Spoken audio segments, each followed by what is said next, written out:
Indore. The findings point to systemic failure in monitoring and timely intervention, raising serious questions over administrative accountability. यहाँ पर अभी फिर से leakage है, ज़रा जूम करके देखना वहाँ पे, और वहाँ पर जहाँ ज्वाइंट है वहाँ से लगातार पानी रिस रहा है, यानी कि आसपास के जो पानी है, जो भी बैक्टीरिया होंगे, चाहे जो भी चीज़ें, वो इस पानी में आके मिलेंगे जो मेन सप्लाई पाइप है, और ये लगातार लगभग आधे घंटे से कोशिश कर रहे हैं ताकि इसको टाइट कर सकें, लेकिन जो लीकेज है वो ख़त्म नहीं हो रहा है. Residents say complaints were raised repeatedly, but officials failed to act. As pipelines deteriorated and contamination spread, corrective measures remain pending on paper. Official tender documents reveal a delay of nearly 100 days in opening bids for critical water infrastructure work. Health officials now confirm that at least 13 deaths are linked to waterborne infections during this period. Even as citizens consume contaminated water, visuals show packed drinking water being arranged for political leaders during visits, a contrast that has intensified public anger. Outrage erupted on streets.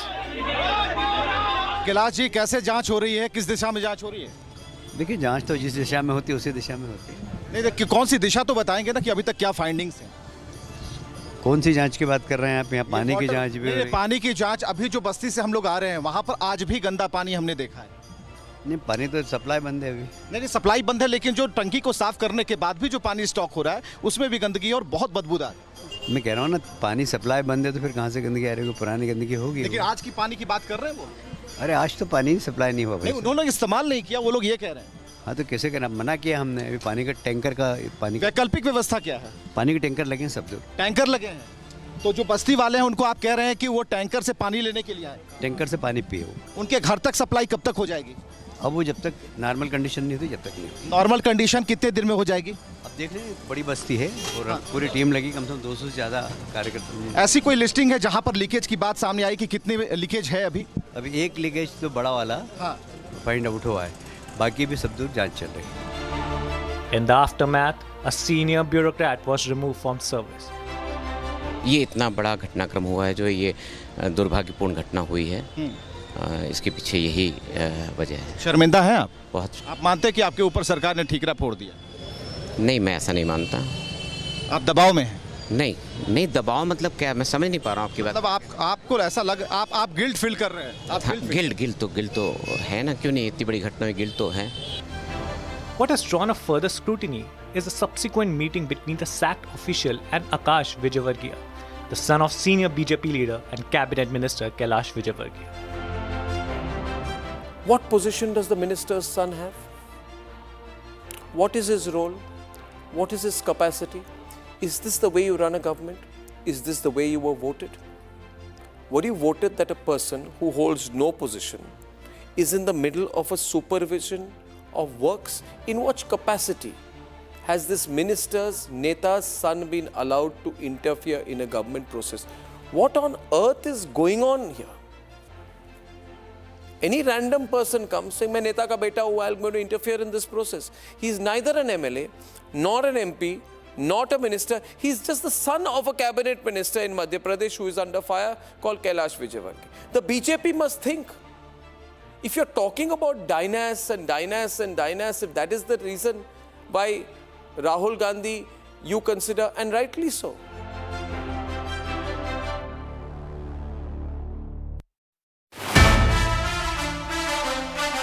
Did it make you conscious to sing English for a Bollywood audience? I mean, that's the strangest combination one can have, right? It was a preconceived idea that Usha Uttup ये क्या हिंदी गाना गाएगी, ये तो अंग्रेजी गाना ही गाती है. So they felt that it was necessary to have at least one line or two lines in English, okay? And the funny thing is, now in today's world, every song has got yo baby, kiss me baby, hold me, yeah, you know, all that stuff. So I did it long time ago, ladies and gentlemen, and it was all because of you, yo bro.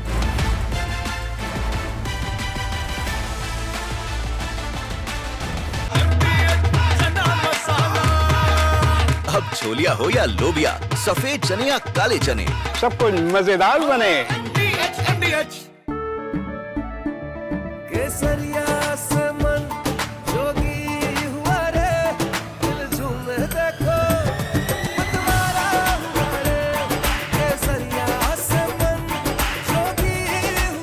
मनाओ केसरी त्योहार। विमल, बोलो जुबान केसरी। थोड़े में ज्यादा स्वाद, यही तो है इसकी खास बात। वाओ मामा, क्या स्वाद है। अरे मेरे राजा, राजा और मसाला।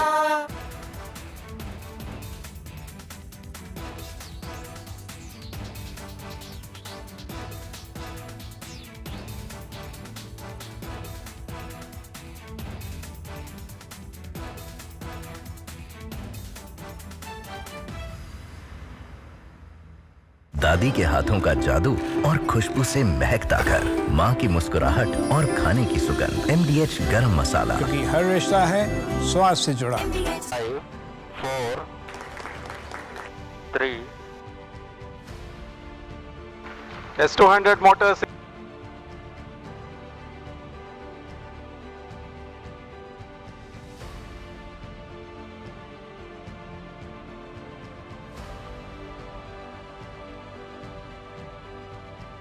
Plus 20 seconds. Lift off normal.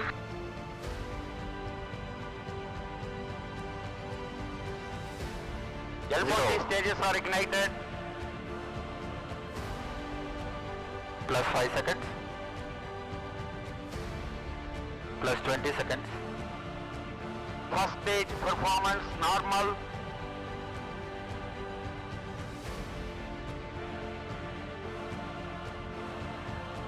L40 stages thrust cut off.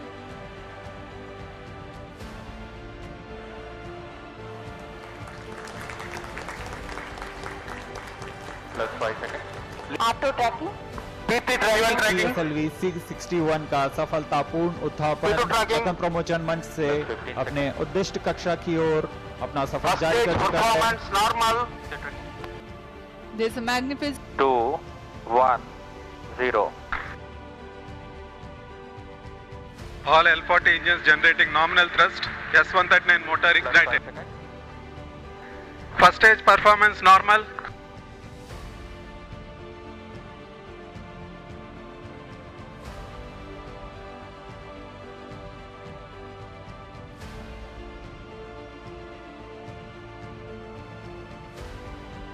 One, 0. S200 motors ignited. Plus 5 seconds. P1 tracking. S200 motors separated.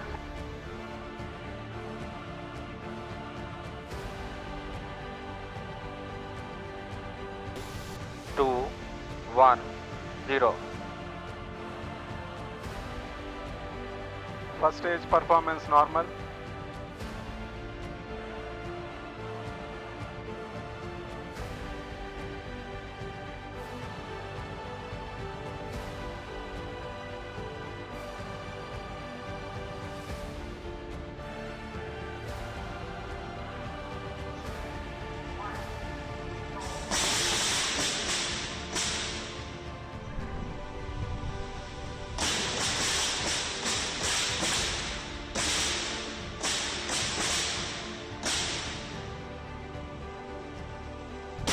the prototype of the half humanoid being made for the first unmanned.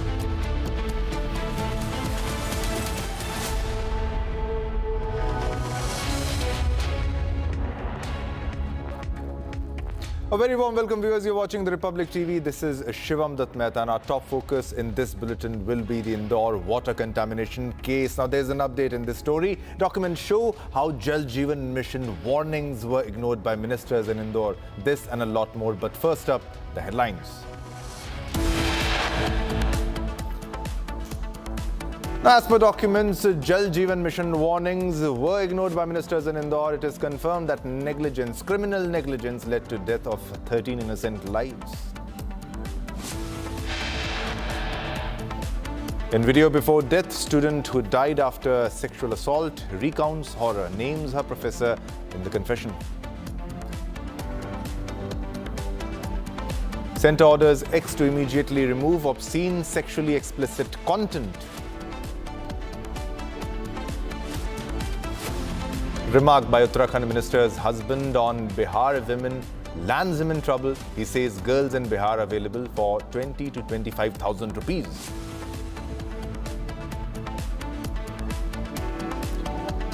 7 died in protests in Iran. Anti-Khamenei chants at funerals. Unrest spreads to 50 cities on 6th day. Iran warns US against interference as protests escalate.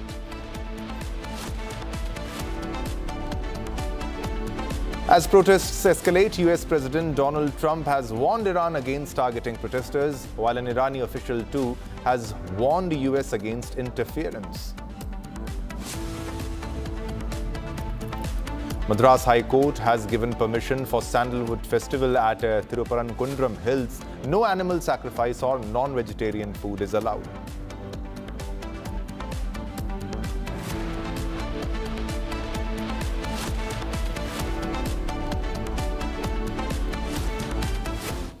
All right, viewers, let's begin with our first story. The death of at least 13 individuals in Indore's Bhagirathpura area after drinking contaminated water in the last few days pointed out the criminal negligence of the BJP government in Madhya Pradesh. Now, Republic has now accessed key documents which confirm the fact that politicians had been sitting on a tender to replace an important water pipeline in the area for over 100 days. 100 days. Now, the documents point out that the tender was due in September 2025, but the pipe was opened up only after people started dying some days back. So this is a clear case of criminal negligence. The expose by Republic has pointed out that the tender was delayed by around 100 days, which is a criminal negligence and a criminal delay. It points out that politicians may have panicked now and rushed the tender only after people started dying in the city, also known to be the cleanest city in the country. There have been repeated warnings, repeated pleas and requests by the citizens of Indore regarding the contaminated water, but it fell to the deaf ears of the government and the authorities. All right, for more information, we are being joined by Vivek from Indore. Vivek, आप लगातार जो भी वहाँ पर घटित हो रहा है उसको आप कवर करते आ रहे हैं और इसको क्रिमिनल नेग्लिजेंस कहा जाएगा। उसमें जो दूषित पानी जो उसमें उसका मिश्रण हो गया, उसमें एक ही साथ पाइप जा रही हैं और बचाव के तौर पर पहले तो आंकड़ों को कम किया जा रहा था, दबाया जा रहा था, फिर वो एक मंत्री झूला झूलते हुए नजर वहां पर आ रहे थे, मतलब, और मिनरल वाटर उनके लिए रखा जाता है, मंत्रियों के लिए, लेकिन आम जनता को कोई राहत अब तक पहुंची है नहीं पहुंची। जो मारे गए वो तो वापस नहीं आएंगे, लेकिन आगे कोई कार्रवाई हो रही है या नहीं हो रही है? बिल्कुल कार्रवाई हो रही है और 100 बात की एक बात यह है कि नेग्लिजेंस, एक शब्द का प्रयोग आपने किया, नेग्लिजेंस, यही इसका मुख्य कारण है। अगर मॉनिटर होता, रोजाना मॉनिटर होता तो ये सारी चीजें नहीं होती। इस वक्त देखिए हम कहां खड़े हैं, यह है अटल परिसर इंदौर नगर पालिका निगम इंदौर और इसी जगह पर कुछ देर पहले जिला प्रशासन के सभी अधिकारी मौजूद थे। सुबह 5:30 बजे से लेकर 6 बजे उनकी उपस्थिति हो चुकी थी और यहां से जितनी भी लाइन जा रही है, आप देख रहे हैं टैंकर जा रहे हैं, टैंकर दौड़ने शुरू हो गए हैं। नगर निगम इंदौर के टैंकर ये उन इलाकों में जा रहे हैं जहां पर विशेष तौर पर जो है वहां पर पानी गंदा है और अभी भी, लेकिन सबसे अहम बात कि 3 दिन से जिस फुटेज को रिपब्लिक भारत लगातार चला रहा है, हम हाथ में लेकर गंदा पानी दिखा रहे हैं, वो हाथ भी मेरा है और जिस पानी को हमने पाइपलाइन के जरिए दिखाया, कटोरा पकड़कर उसके अंदर भरकर दिखाया कि उसकी गुणवत्ता कितनी खराब है, वो भी रिपब्लिक भारत ने दिखाया। आज उसी जगह पर जिला कलेक्टर को जाना पड़ा क्योंकि हम खड़े थे और हम मुस्तैद थे वहां पर और हम लेकर उन्हें गए कि चलिए आपको वो पानी भी हम दिखाते हैं क्योंकि बाहर बाहर टैंकर नजर आ रहा है। आज उन्होंने उन टैंकरों का पानी पिया, रिपब्लिक भारत पर यह तस्वीर भी हमने दिखाई कि कैसे भरोसा होगा आम लोगों को, हो सकता है टैंकर में भी प्रदूषित पानी हो। इसकी गारंटी तभी होगी जब डीएम यानी कि जिला कलेक्टर खुद अपने हाथों में लेकर पानी पिएंगे। एक नहीं 2-2 टैंकर का पानी उन्होंने पिया और यह हमारी पहली स्क्रीन थी जिस पर जिला के अधिकारी जो हैं, बड़े अधिकारी, वो पानी पीते नजर आए। सवाल है कि जिन लोगों को गंदा प्रदूषित पानी मिला वहां तक इस प्रशासन को पहुंचाना था, प्रशासनिक अमले को पहुंचाना था और यह बताना था कि ऐसे ही गैर वाजिब तरीके से हम फुटेज नहीं चलाते। हम वहां पर पहुंचे, उन लोगों से बात कराई, उनकी समस्या सीधे प्रशासन ने सुनी और उस गंदे पानी को देखकर वो बिल्कुल भौचक रह गए। वो कहे कि एक ऐसा भी हो सकता है। सर, ऐसा हो सकता है। इंदौर की सूची जरूर स्वच्छ शहरों में 8वें पायदान पर है, लेकिन यह जरूरी नहीं कि वहां जो पानी मिल रहा है जिन मोहल्लों में, और सबसे बड़ी बात, 1 नहीं 150 से ऊपर गलियां हैं, वो मोहल्ला काफी पुराना है। आप पूरे सिस्टम को एक साथ जमीन से ऊपर उठा करके सारी चीजें व्यवस्थित नहीं कर पाओगे। सवाल इस बात का लेकर है। दूसरी तरफ अगर पार्षद के कार्यालय को देखें, वहां पर भी एक टाइम टेबल लिखा हुआ है कि पार्षद जी शनिवार और रविवार को नजर नहीं आएंगे। हमने देखा भाई ये क्यों, तो इसका कोई जवाब जवाब नहीं मिला। दूसरी बात क्या कि आखिर किस अधिकार के साथ आकाश विजयवर्गीय वहां पर बैठते हैं, यह भी बात मुझे समझ में नहीं आई कि आकाश विजयवर्गीय क्यों आखिर वहां पर पहुंचे। तीसरी बात कि अधिकारी वहां पर अगर मीटिंग के लिए पहुंचे थे, क्या उन्हें जानकारी नहीं थी कि सीएम ने उनके ऊपर एक्शन ले लिया है, इसके बावजूद वो मीटिंग कर रहे थे। तो ये सारी चीजें हौच पौच हैं। और जहां तक पॉलिटिकल बाइट का सवाल है, अभी कोई भी पॉलिटिकल बाइट इसलिए नहीं आ रही है क्योंकि इन्हें इंतजार है एक व्यापक कार्यक्रम की, जिसमें एक बहुत बड़ी मेज होगी, ढेर सारे चैनल्स के माइक होंगे, तब ये जाकर बताएंगे उन्हीं अधिकारियों से आंकड़े लेकर। एक और अहम जानकारी, आज डीएम साहब से यही सवाल हमने पूछा कि कितने लोगों की मौत हुई, उन्होंने एक ही उत्तर दिया कि 6 लोगों की मौत हुई। यानी कल पार्षद बता रहे थे कि 14 लोगों की मौत हुई, आज अधिकारी ने इसकी पुष्टि कर दी कि 6 की मौत हुई। लेकिन पार्षद से हमने ये सवाल पूछा कि आपको ये जानकारी कहां से मिली, तो उन्होंने बताया कि ग्राउंड जीरो पर भी हमारे कार्यकर्ता हैं जो जानकारी दे रहे हैं। हवाई बात हो रही है। और यहां पर हम आपको बताएं कि आज से जनजीवन इसलिए सुधरा हुआ नजर आ रहा है क्योंकि टैंकर दौड़ रहे हैं, हमने लोगों की कतार दिखाई, लोगों को पानी मिल रहा है और लोगों को बताया जा रहा है। और सबसे बड़ी बात कि पूरे पैम्फलेट एक तैयार किया गया है जिसमें पानी को कैसे स्वच्छ रखा जाए, इसकी पूरी चीजें। ये देखिए, नगर निगम इंदौर ये जो जोन है, निःशुल्क जल वितरण और टैंकर फुल है और इन्हीं को पहुंचाया जा रहा है। लेकिन इन पानी को बकेट में भरने के अलावा एक हिदायत भी दी जा रही है कि इन पानी को भी 15 मिनट तक जरूर आप उबाल कर पिएं ताकि आप स्वस्थ रह सकें। यानी भरोसा अभी भी नहीं है और गारंटी तो है ही नहीं, क्योंकि पार्षद से हमने जब पूछा तो उन्होंने कहा कि किसी बात की गारंटी नहीं है। झूला झूलने की बात पर उन्होंने कहा किसी ने तस्वीर उतार ली। और यहां पर विजयवर्गीय के सामने बिस्लरी की बोतल रखी हुई थी, हमने कहा कि यही पानी।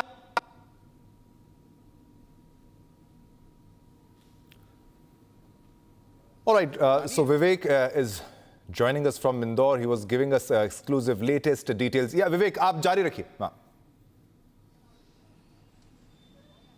बिल्कुल, और ये जो कहानी है ये बिल्कुल हम आपको बता रहे हैं कि किस तरीके से आगे बढ़ती है। 2-3 दिन तक पूरी तरीके से हौच-पौच कंडीशन होता है। लेकिन सबसे अहम सवाल है कि आखिर यहां पर जो मंत्री हैं, विधायक हैं, पार्षद हैं या फिर केंद्रीय लीडर हैं, वो कर क्या रहे हैं? इससे पहले वो आए क्यों नहीं? पाइपलाइन की बात पहले क्यों नहीं आई? 6 बार पाइपलाइन बदल चुके हैं, उसमें वॉशर ठीक किए जा चुके हैं, फिर से सब कुछ खत्म हो जाता है। सवाल इस बात को लेकर है कि आपकी मंशा नहीं है, इच्छा शक्ति में कमी है। ये सारी चीजें ग्राउंड जीरो पर दिखती हैं और इस बात को जिला प्रशासन मान रहा है। जिला प्रशासन का साफ तौर पर कहना है कि हमारी जो कोशिश है वो इस बात को लेकर है कि आगे ऐसी घटनाएं ना हो। लेकिन इसके लिए जरूरी होगा, इसके लिए सबसे अधिक जरूरी होगा आप पूरी व्यवस्था को बदल दें। 1-2 अधिकारियों पर एक्शन लेकर कुछ नहीं होगा। जो अधिकारी जिन पर एक्शन लिया गया वो गिल्ट फील कर रहे हैं, वो कह रहे हैं कि गलती हो गई। लेकिन गलती क्यों हुई? 15 साल से आप उसकी कुर्सी पर बैठे हुए थे, आपको पता नहीं चला? हाँ, पानी का रंग, लोगों की मौत हो गई, तब हमें पता चला कि पानी का रंग जो है वो भीतर से काला था। भीतर से काला नहीं, अधिकारियों के मंसूबे जो थे वो काले थे, उनकी जो आत्मशक्ति थी वो काली थी और उनमें पूरी बेईमानी की जो यहाँ चीजें दिखती हैं वो यहाँ नजर आती हैं। हालांकि जिला अधिकारी ने रिपब्लिक भारत से कहा है कि हम आश्वासन देते हैं कि आगे ऐसी घटनाएं नहीं होंगी। जी नहीं, ये तो जरूरी है ये विवेक कि आगे ऐसी घटना ना घटे, पर जो घटित हुआ, मैंने आप देखा, आपने काफी बहादुरी से सभी से सवाल पूछे और टालमटोल करते हुए गोलमोल जवाब देता हुआ मुझे हर कोई वहां पर नजर आया। मेन बात यह है जो हमने डॉक्यूमेंट्स शो किए, व्हाट वी रिवील्ड, कि भाई 100 दिनों का तो टेंडर का डिले यहां पर हुआ। आप जब वहां पर आए तो पहले देखा कि भाई टैंकर भी नहीं जा रहे थे पानी के वहां पर। आपने लोगों से पूछा कि नहीं, उन्होंने अपनी वाइफ से पूछा आया टैंकर, तो बोला नहीं, आप आजकल तो नहीं आया। जितना रिपब्लिक दिखा रहा है उतना वहां पर कार्रवाई ज्यादा बढ़ती जा रही। क्या इनके मीडिया के दबाव के बिना वहां काम नहीं होगा? आपने महसूस किया ग्राउंड रिपोर्टिंग करते हुए कि भाई हम सवाल पूछ रहे हैं तो काम हो रहा है? अगर मीडिया चैनल्स ना हो तो फिर ये तो भूल जाएंगे लोग, वो चाहते हैं कि लोग भूल जाएं। यकीन मानिए, अगर आज प्रशासनिक अधिकारियों की उंगली अगर हमने नहीं पकड़ी होती, अगर उनका हाथ नहीं पकड़ा होता तो उस जगह पर हम लेकर नहीं जाते। और 8 से 10 महीने के बाद, 5 महीने के बाद यही लोग पूछते कि जो फुटेज आपने चलाया, जो बड़े कार्यक्रम, बड़े डिबेट शो में आपने चलाया, हाथ में गंदा पानी लेकर चलाया, आखिर कहां का चलाया? हमें तो साफ पानी हम दे रहे हैं, लेकिन जरूरी था कि आज उस जगह पर हम ले जाएं और हमने वही किया। सुबह सवेरे 7 बजे के करीबन हम उन्हें लेकर गए और हमने बताया और ढक्कन मैंने खुद अपने हाथों से हटाया और हटाकर दिखाया कि देखिए सर, पानी ही, और इसी जगह की जो फुटेज है, तस्वीर है, वो हम चला रहे हैं। इसलिए नहीं कि इंदौर को कुछ अलग एंगल से दिखाना, इंदौर को स्वच्छ बनाने के लिए हम पत्रकारों की भी भूमिका है, न्यूज चैनल्स की भूमिका है, इसे हम समझते हैं, लेकिन आपको भी समझना होगा कि आपकी भूमिका कितनी सशक्त हो ताकि ऐसी घटनाएं ना हो। हालांकि गोलमोल तो जवाब चलते रहेंगे। आज जरा हमने आपको दिखाया, अभी भी लाइव में तस्वीरें दिखाई कि डीएम साहब खुद आचमन कर रहे हैं, खुद पानी पी रहे हैं, लोगों के बीच एक मैसेज जा रहा है, लेकिन ये कहते हुए कि भाई 15 मिनट इस पानी को बॉयल कीजिए। आज कोई पॉलिटिकल बयान नहीं आ रहा, हो सकता है कि एक प्रेस कॉन्फ्रेंस आ जाए, ये अभी तक क्लियर नहीं है, क्योंकि प्रेस कॉन्फ्रेंस का इंतजार जो है वो विजय वर्गीय और उनकी पूरी टीम को है, ताकि एक मसौदे पर एक बात सामने आ जाए। लेकिन जरूरी इस बात को लेकर है कि यहाँ के लोग अभी भी डरे हुए हैं, सशंकित हैं। उन्हें आर्थिक मदद से ज्यादा जरूरी है कि उन्हें साफ पानी मिले, साफ जीवन शैली मिले, उनके मोहल्ले साफ हो, नगर निगम का ट्रेलर रोजाना आए और इसकी मॉनिटरिंग की जाए। सबसे अहम सवाल कि यहाँ के लोगों ने जिला प्रशासन से कहा कि आपको बार बार हम देखना चाहते हैं इस गली में, ताकि हमें यह पता चले कि आप भी आते हैं और हमारे साथ हमारा वही पानी पीते हैं। नेता पिए ना पिए, लेकिन लोगों को एक बड़ी सीख मिल गई कि यहाँ पर जिला प्रशासन ही है जो व्यवस्थाओं को सुधार सकता है, व्यवस्थाओं को सब कुछ क्लियर कर सकता है, और जिनकी गलतियां रही है उन पर सिर्फ एक्शन, उनको पद से हटाकर ही काफी नहीं है, ये नाकाफी है। इसके ऊपर भी कई लोग हैं, उसकी भी लिस्टिंग हो रही है। अब ये देखना है कि मोहन सरकार की जो गवर्नमेंट है, मोहन सरकार जो है, वो किस तरीके से इन अधिकारियों पर एक्शन लेती है ताकि दूध का दूध और पानी का पानी हो पाए। फिलहाल ये जो प्रीमाइसेस है, ये जो परिसर है, खुला हुआ है सबके लिए, आम लोगों की यहां पर भीड़।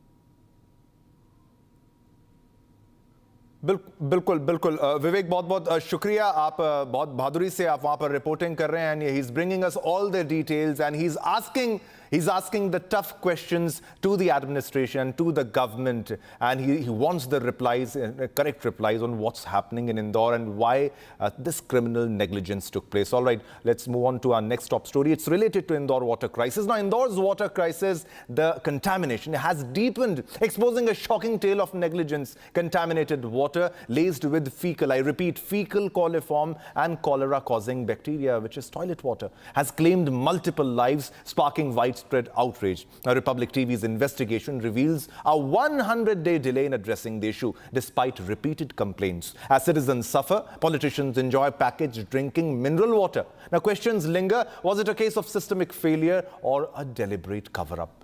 Take a look at this report. Public paid taxes to avail the basic necessities of life, but in return, what they are getting is contaminated water, a gross violation of Article 21 of the Constitution.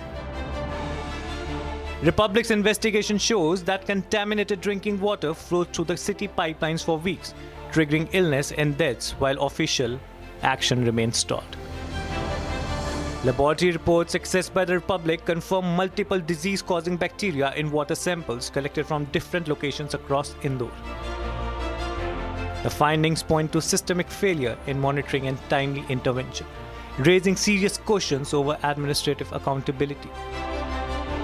यहाँ पर अभी फिर से leakage है, ज़रा zoom करके देखना वहाँ पे, और वहाँ पर जहाँ ज्वाइंट है वहाँ से लगातार पानी रिस रहा है, यानी कि आसपास के जो पानी है, जो भी बैक्टीरिया होंगे, चाहे जो भी चीज़ें, वो इस पानी में आके मिलेंगे, जो मेन सप्लाई पाइप है, और ये लगातार लगभग आधे घंटे से कोशिश कर रहे हैं ताकि इसको टाइट कर सकें, लेकिन जो लीकेज है वो ख़त्म नहीं हो रहा है। Residents say complaints were raised repeatedly, but officials failed to act. As pipelines deteriorated and contamination spread, corrective measures remain pending on paper. Official tender documents reveal a delay of nearly 100 days in opening bids for critical water infrastructure work. Health officials now confirm that at least 13 deaths are linked to waterborne infections during this period. Even as citizens consume contaminated water, visuals show packed drinking water being arranged for political leaders during visits, a contrast that has intensified public anger. Outrage erupted on streets. Kailash ji, कैसे जांच हो रही है, किस दिशा में जांच हो रही है? देखिए, जांच तो जिस दिशा में होती है उसी दिशा में होती है। नहीं, देखिए कौन सी दिशा तो बताएंगे ना कि अभी तक क्या फाइंडिंग्स हैं। कौन सी जांच की बात कर रहे हैं आप? यहाँ पानी की जांच भी हो रही है। पानी की जांच, अभी जो बस्ती से हम लोग आ रहे हैं वहाँ पर आज भी गंदा पानी हमने देखा है। नहीं, पानी तो सप्लाई बंद है अभी। नहीं, सप्लाई बंद है, लेकिन जो टंकी को साफ करने के बाद भी जो पानी स्टॉक हो रहा है उसमें भी गंदगी और बहुत बदबूदार। मैं कह रहा हूँ ना, पानी सप्लाई बंद है तो फिर कहाँ से गंदगी आ रही है? पुरानी गंदगी होगी। लेकिन आज की पानी की बात कर रहे हैं वो। अरे आज तो पानी सप्लाई नहीं हुआ भाई। नहीं, उन्होंने इस्तेमाल नहीं किया, वो लोग ये कह रहे हैं। हाँ तो कैसे करना, मना किया हमने। अभी पानी का टैंकर का पानी वैकल्पिक व्यवस्था क्या है? पानी के टैंकर लगे हैं सब लोग। टैंकर लगे हैं, तो जो बस्ती वाले हैं उनको आप कह रहे हैं कि वो टैंकर से पानी लेने के लिए आए? टैंकर से पानी पिए। उनके घर तक सप्लाई कब तक हो जाएगी? अब वो जब तक नॉर्मल कंडीशन नहीं होती जब तक नहीं। नॉर्मल कंडीशन कितने दिन में हो जाएगी?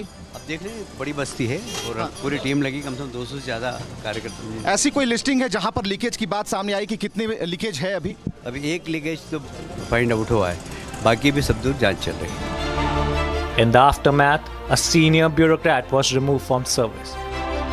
ये इतना बड़ा घटनाक्रम हुआ है जो ये दुर्भाग्यपूर्ण घटना हुई है, इसके पीछे यही वजह है। शर्मिंदा हैं आप? बहुत। आप मानते हैं कि आपके ऊपर सरकार ने ठीकरा फोड़ दिया? नहीं, मैं ऐसा नहीं मानता।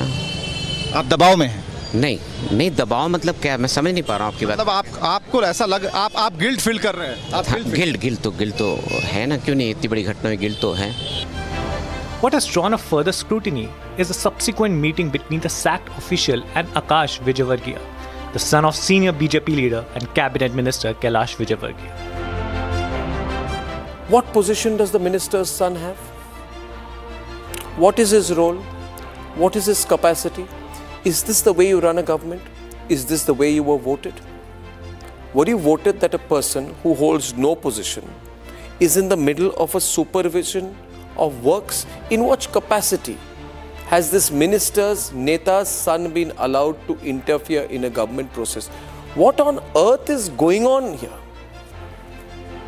Any random person comes saying, "मैं नेता का बेटा हूँ, I'm going to interfere in this process." He is neither an MLA, nor an MP, not a minister. He is just the son of a cabinet minister in Madhya Pradesh who is under fire, called Kailash Vijayvargiya. The BJP must think. If you're talking about dynasts, if that is the reason why Rahul Gandhi you consider, and rightly so.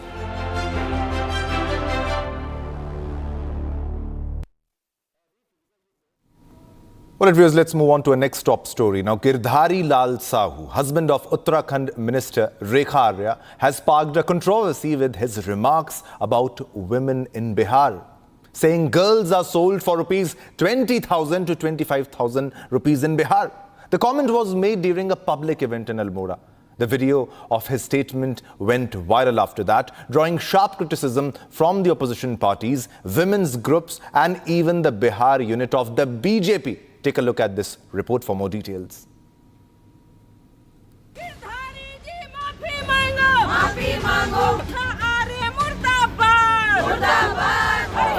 A brazen display of misogyny on camera. The man on your screen is Girdhari Lal Sahu, the husband of Rekha Arya, who is a Minister of Women Empowerment in the Uttarakhand government. Girdhari Lal said girls can be found in Bihar for rupees 20 to 25,000, sparking massive controversy. लड़की हम तो मतलब बिहार से ले आए, बिहार में 20-25 हजार रुपए मिल जाती है. The controversy gathered steam and Congress cadres hit the streets, staging protests across cities. During an event in the Someshwar constituency of Almora district, Sahu taunted the BJP workers, suggesting one of them should get married soon.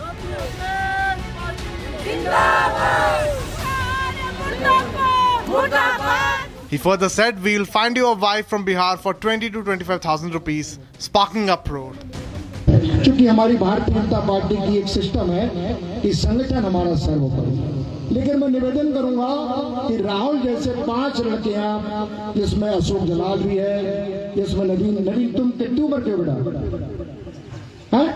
तो नौजवान ही हो, शादी भी नहीं हुई तुम्हारी, हाँ तो जो नौजवान है, ऐसे 5 लोग इकट्ठे करके तो बेटा शादी बुढ़ापे में करोगे, हम लोग 3-4 बच्चे हो जाते हैं. लड़की हम तो मतलब बिहार से ले आए, बिहार में 20-25 हजार रुपए मिल जाती है. हाँ चलिए तुम मेरे साथ, हम तुम्हारी शादी कराएंगे. भाई घोषणा कर रहे हैं इनकी. The Congress party upped the ante against the Uttarakhand government over Sahu's controversial remarks and staged protests in Dehradun and Haridwar, calling the statement an insult to women, especially those who belong to Bihar. आप किसका अपमान कर रहे हैं? केवल बिहार की गरीब बेटियों का अपमान नहीं है ये केवल गरीब लड़कियों का अपमान नहीं, ये समस्त लड़कियों का अपमान है.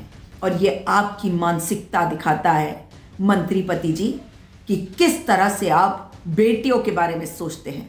इसलिए मंत्री जी, अब तो ज़रूरत है कि आप सामने आए अपने इस पति के साथ और इन्हें कहें कि माफ़ी मांगे, और आप भी माफ़ी मांगे, क्योंकि इन्हें भी मंच अगर मिला तो केवल इसलिए क्योंकि ये आपके पति हैं। इसके खिलाफ लगातार हम लोग उनसे मांग कर रहे हैं कि वो सार्वजनिक एक प्रेस कॉन्फ्रेंस करें और अपने पति के साथ बैठे और उनसे बोले कि वो सारे देश की महिलाओं से माफ़ी मांगे, नहीं तो उनके खिलाफ पूरे देश में महिला कांग्रेस की जो महिलाएं हैं वो एफआईआर दर्ज कराएंगे। The trouble has begun to mount for Girdhari Lal Sahu as the Bihar State Commission for Women has taken cognizance of the issue. Sahu's misogynistic remarks clearly reflect a disturbing mindset that objectifies women. But the big question is, will Girdhari Lal Sahu issue an apology?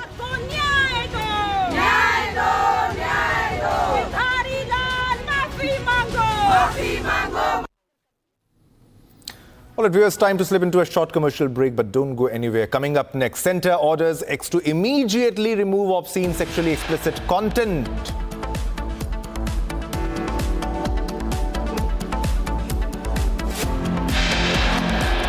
Also, a remark by Uttarakhand minister's husband on Bihar women lands him in trouble. He says girls in Bihar available for 20 to 25,000 rupees.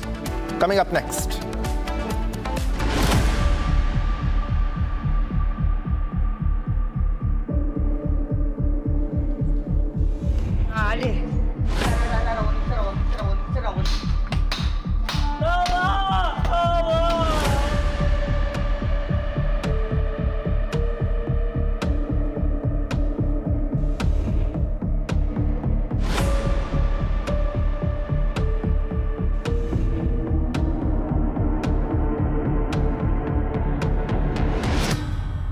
आधे bowl दही में 4 चम्मच MDH चटनी पुदीना मसाला डाला, stir करो, पुदीना चटनी तैयार। MDH चटनी पुदीना मसाला। केसरिया से मन जोगी हुआ रे, दिल झूमे देखो मतवारा हुआ रे, केसरिया से मन जोगी हुआ। हर पल मनाओ केसरी त्योहार। विमल, बोलो जुबान केसरी। आर प्योर सूजी पास्ता उबालो, मिलाओ और खाओ, 8 मिनट में तैयार। क्या टेस्ट है सबका राजा आर प्योर मसाला। When we look out at the world, Samir, we look for partners. We don't look for preachers. Engaging America has become more complicated. You all know why. Having a neighbor that is an epicenter of global terrorism.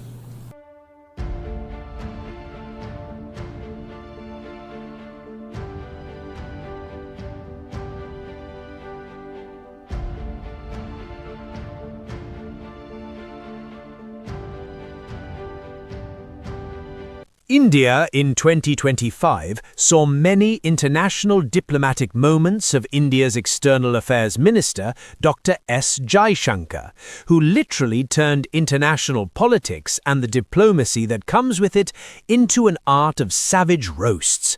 From jeering comments on Pakistan to calling out Trump and Western hypocrisy, here are the top roast moments of the year 2025, where Jaishankar served cold but harsh truths month by month. All big countries are unique to an extent, but we would certainly hope, to the extent we think of democracy as a universal aspiration, ideally a reality, but at least an aspiration. It is in large part because India chose a democratic model after independence. And it chose a democratic model because we had fundamentally a consultative, pluralistic society. Now, there was a time, and I have to say this in all honesty, where West treated democracy as a Western characteristic and was busy encouraging My first 3 salary checks, 4,000, 4,000, 4,000. You owed me 12,000 rupees. That's fantastic. For all the drunkards in the Telegraph, you took me to every place saying, I'm going to meet you. I've never met you. Such a tearjerker. You know, everywhere. I must be his biggest fan when there's a huge big fight going on. And of course, he's the cause of it all. So I get so worried sitting in Baliganj place in Calcutta. I quickly phone up and I say, don't shout your mouth off all the time. You're precious. India loves you, and now the whole world is saying it, not these one person. These days, some people last 1 week don't love you. They don't love you. All the love is gone.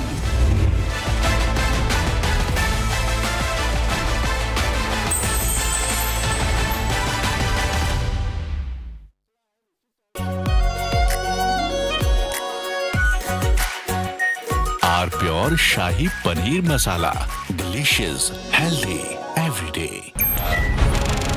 Republic questions the official line, the rest of the media toes. The bigger question is, who gave this information? Had they done something? The nation wants to know what on earth is going on. We have no interest. We have only national interest and your interest.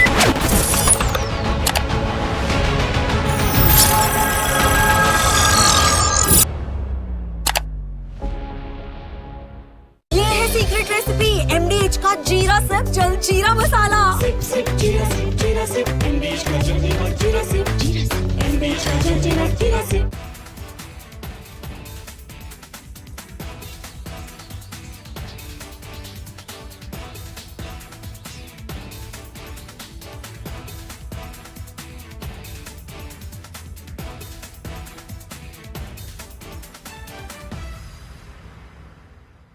Five, 4, 3. S200 motors.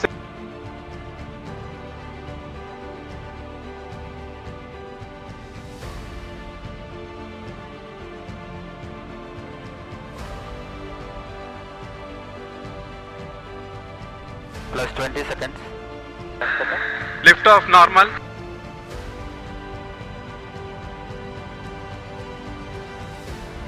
L40 stages are ignited. Plus 5 seconds. Plus 20 seconds. First stage performance normal.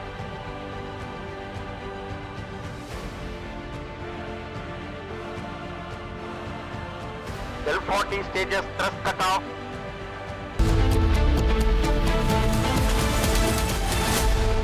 Are pure सूजी pasta उबालो मिलाओ और खाओ 8 minute में तैयार। क्या taste है सबका राजा आर प्योर मसाला। केसरिया से मन जोगी हुआ रे, दिल झूमे देखो मतवारा हुआ रे। केसरिया से मन जोगी हुआ। हर पल मनाओ केसरी त्योहार। विमल, बोलो जुबान केसरी। MDH की देगी मिर्च, देगी मिर्च का तड़का, अंग अंग फड़का। MDH की देगी मिर्च। When we look out at the world, Samir, we look for partners. We don't look for preachers. Engaging America has become more complicated. You all know why. Having a neighbor that is an epicenter of global terrorism.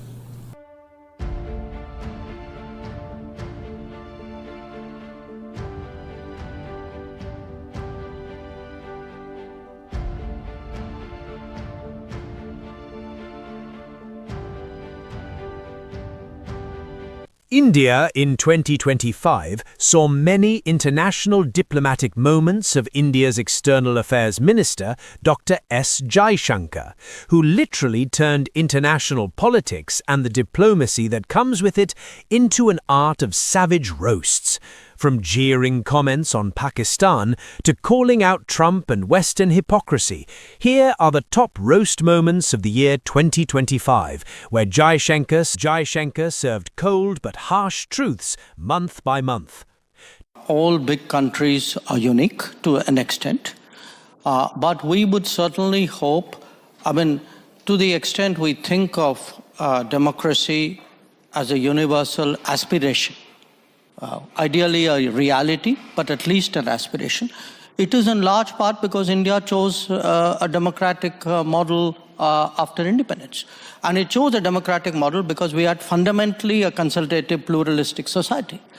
Now, there was a time, and I have to say this in all honesty, where West treated democracy as a Western characteristic and was busy encouraging non-democratic forces in the global South. It still does.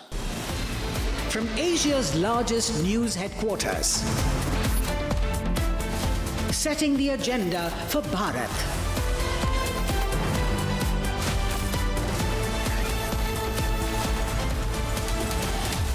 You're watching Republic.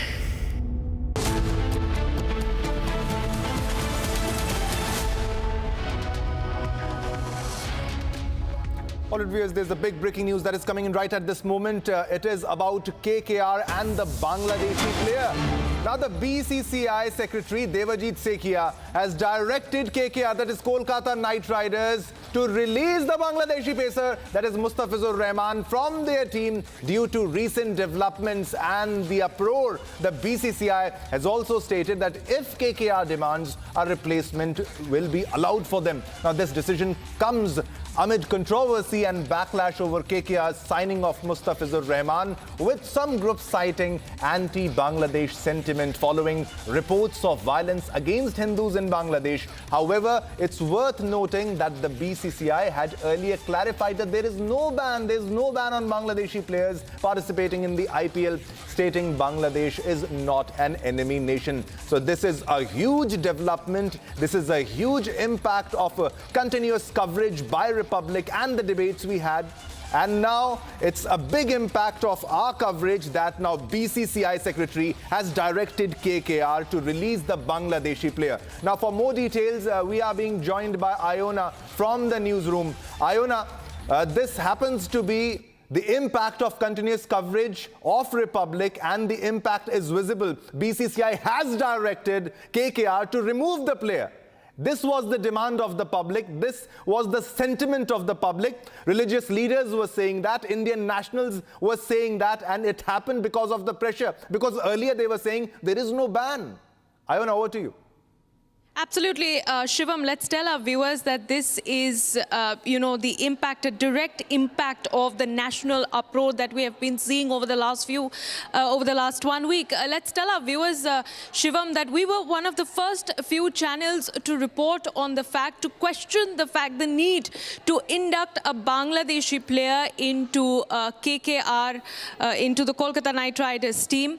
And this was coming at a time when India-Bangladesh ties have, if I may say so, are a little bit, on the rough edge, given how Bangladesh has been singling out and attacking Hindus across the country. Over the last 1 week, 2 weeks, Shivam, you name it, in any corner of Dhaka, of Bangladesh, Hindus have been singled out and they have been attacked. And with the KKR's move to induct a Bangladeshi cricket player into their team, we had Hindu seers from across the country hit out at the owners of the team, at the team itself, and at the BCCI, questioning their need to essentially put profit over commercial interests, over national interests. Now, let's tell you that statement that has now been released by the BCCI as far as this development is concerned. The BCCI has said, Shivam, and I quote here, due to the recent developments that are going on all across, BCCI has instructed the franchisee, that is KKR, Kolkata Knight Riders, to release one of their players, Mustafizur Rahman of Bangladesh, from their squad. And BCCI has also said that if they ask for any replacement, BCCI is going to allow that replacement. So you see over there, succumbing to national pressure, succumbing to national uproar, BCCI has finally woken up. We're yet to see what this essentially leads to as far as the next course of developments is concerned. But let's remember, Shivam, Republic TV was one of the very few channels put out the tough questions to the cricketing body, questioning their need to, sort of turn away from what's happening with Hindus in Bangladesh and give them a platform to profit on Indian soil, to play with India during this time. Definitely, Iona, but as you saw that earlier, the other religious leaders also protested this decision. And there was no statement coming from Shah Rukh Khan. And these celebrities, these so-called celebrities, they don't make any statement when it comes to what's happening to Hindus in Bangladesh. Hindus are being brutally tortured, massacred, murdered, set ablaze. But there's no statement coming from such celebrities. But now when it comes to their own team, they show their solidarity solidarity to what they seem there as their own, somebody close to them. What exactly was the need to hire somebody from Bangladesh, a Bangladeshi player, when there was public uproar, when the sentiments of the public were getting hurted? And Shah Rukh Khan exactly knew that whatever he is doing, it will rake controversy. Controversy will come again. His name is nothing new to controversy. But what were the reactions like Devkinandan Thakur and other Hindu leaders against the hiring of a Bangladeshi player? If you can share the details about that also, Ayona. Well, you know, Shivam, as we understand that Mustafizur Rahman was inducted into KKR at a whopping 9.2 crore rupees. And first, when we reported this move, you know, there was massive uproar that happened. The first response that came in was, in fact, like you rightly mentioned, from Hindu seer Devkinandan Thakur, who questioned the owners of KKR as far as this move was concerned. And like I mentioned, you know, the global eye is right now on what's happening in Bangladesh, specifically how Hindus are fighting back against the atrocities that they are being subjected to. All right. So, you know, this move essentially now puts the spotlight on the BCCI. They've succumbed to the pressure. They've woken up. They smelt the coffee. And now it remains to be seen how this case develops further. Definitely. I know you stay with us. Let me get you the details, ladies and gentlemen. We also have the reaction from the BCCI secretary. Let's listen in. Due to the recent developments which is going on all across, BCCI has instructed the franchisee KKR to release one of their player, Mustafizur Rahman of Bangladesh, from their squad. And BCCI has also said that if they ask for any replacement, BCCI is going to allow that replacement.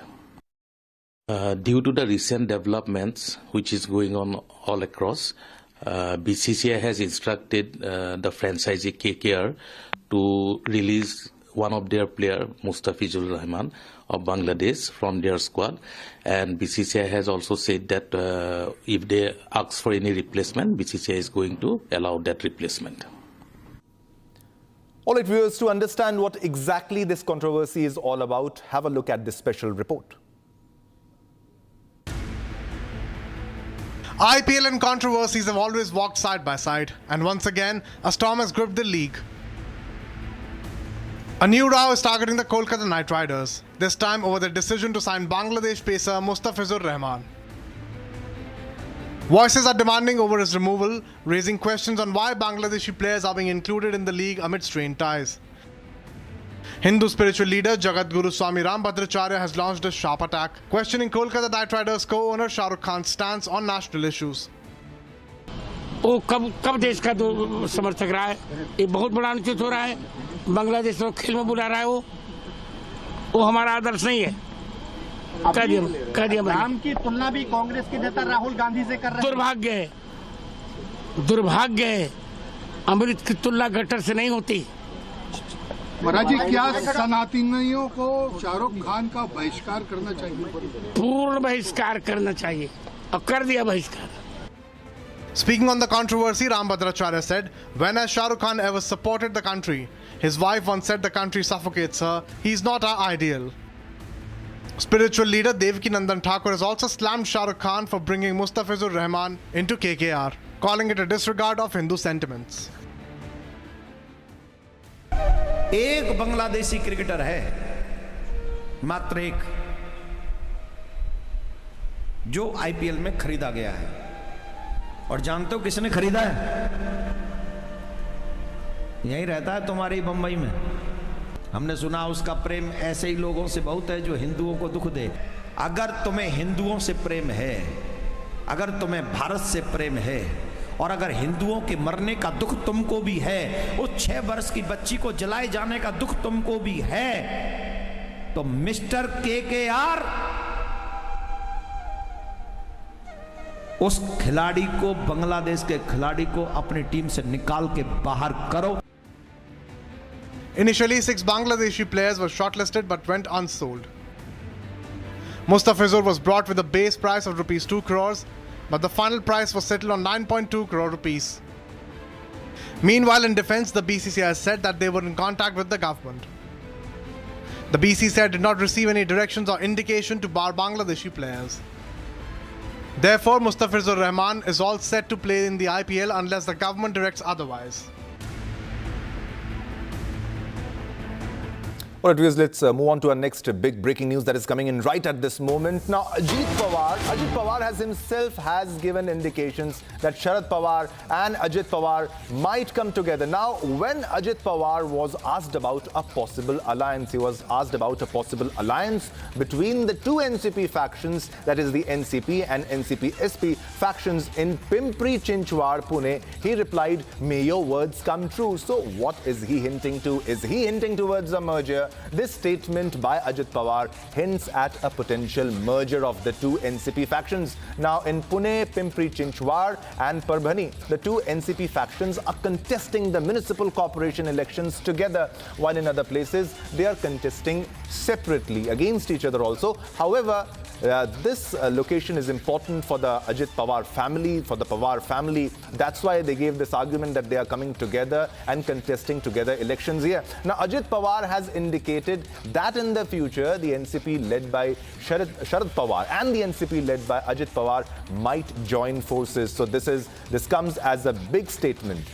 All right. For more details, we are being joined by Satya Prakash for more details on the story. Satya Prakash, पहले अलग हुए, अलग भी ऐसे हुए कि भाई लड़ाई आप देखिए कितनी लंबी चली कि भाई चुनाव चिन्ह जो है पार्टी का सिंबल मेरा या तुम्हारा, ये लड़ाई, फिर परिवार में दरार। अब पिंपरी चिंचवाड़, परभनी और पुणे की जब बात की जाती है तो आपसे मैंने जाना था कि भाई इनका ये गढ़ माना जाता है तो ये साथ आए, लेकिन अब सवालों में मर्जर की बात कह डाली। जरा विस्तार से समझाइए पूरे मामले को।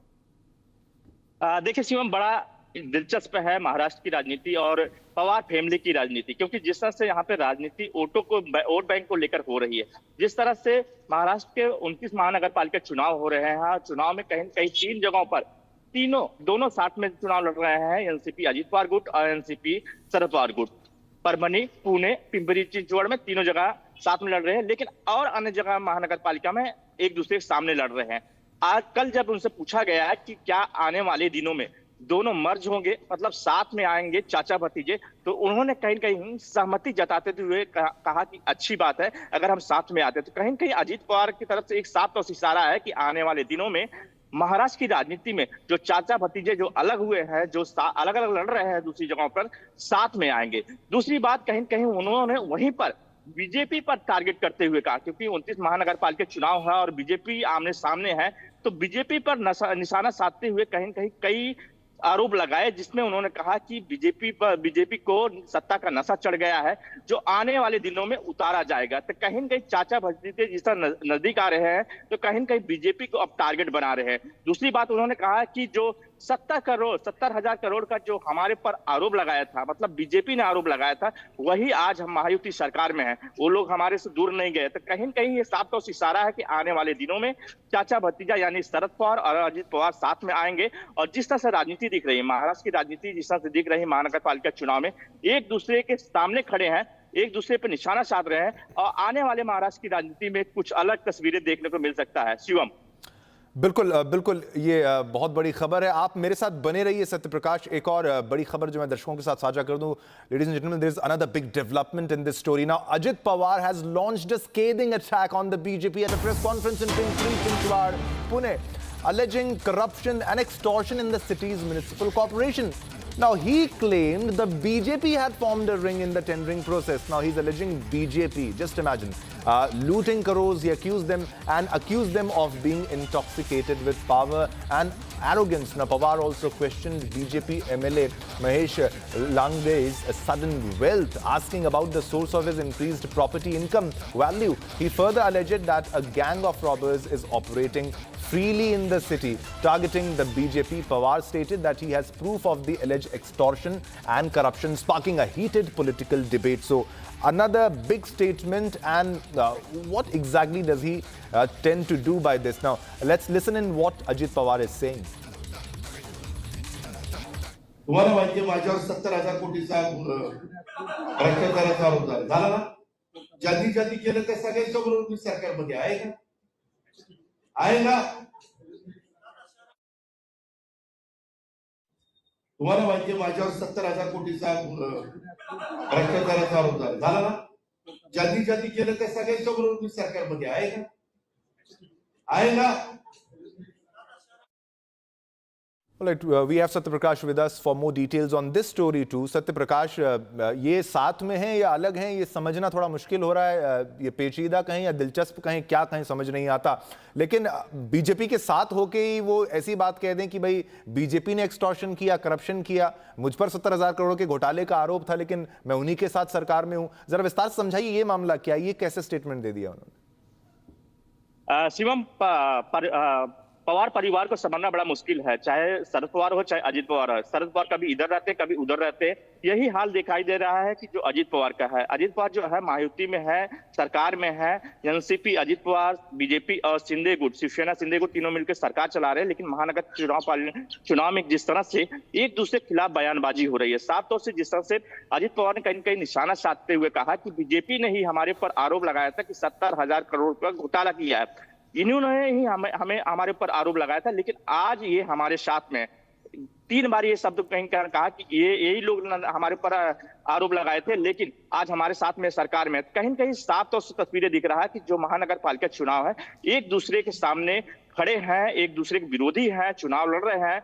इसी वजह से एक दूसरे के खिलाफ बयानबाजी कर रहे हैं. लेकिन इतना बड़ा जो निशाना पहली बार अजित पवार ने खुल के बोला है और बीजेपी पर निशाना साधा है, क्योंकि 10 जो जिस तरह से 70,000 करोड़ का जो घोटाले का आरोप बीजेपी लगातार लगा रही थी, और जब सरकार बना कहीं के तीनों साथ में आए, कहीं के विपक्ष ने निशाना साधा कि जो बीजेपी 70,000 करोड़ का घोटाले का आरोप लगाया उन्हीं के साथ सरकार बना रही. तो आज खुलकर कहीं न कहीं अजित पवार ने इसका जवाब दिया है. लेकिन आने वाले दिनों में देखना है कि बीजेपी की तरफ से क्या रिएक्शन आता है, क्या जवाब आता है.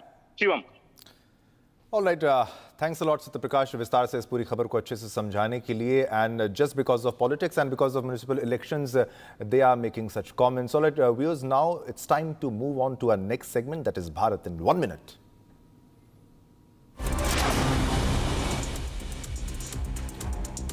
Prime Minister Narendra Modi will inaugurate a grand international exposition of sacred Piprahua relics related to Lord Buddha in New Delhi today. The Piprahua relics, discovered in 1898, hold a central place in the archaeological study of early Buddhism. The exposition will be held at the Rai Pithora Cultural Complex in New Delhi. The Narcotics Control Bureau, NCB, has advised Indian travellers to obtain the necessary approvals for carrying medicines before travelling to Saudi Arabia. This comes after Saudi Arabia introduced an electronic service platform for obtaining prior permission for the clearance of medicines intended for personal use by individuals entering or leaving the country. Ministry of Electronics and Information Technology has issued a notice to social media platform X asking it to remove obscene content. In its letter to the Chief Compliance Officer of X India operation, the ministry said the service of Grok AI is being misused by users to create fake accounts to host, generate, publish or share obscene images or videos of women in a derogatory or vulgar manner. Jammu and Kashmir police attached immovable properties of 7 people from Kathua district who are allegedly involved in anti-national activities while operating from Pakistan. The action was taken following orders of a special court in connection with cases registered at the Malhar police station.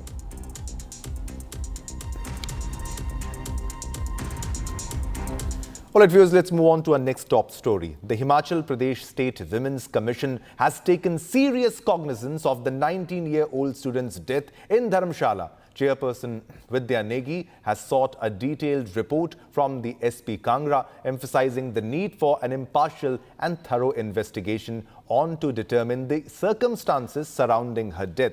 Now, the student's death is a serious matter.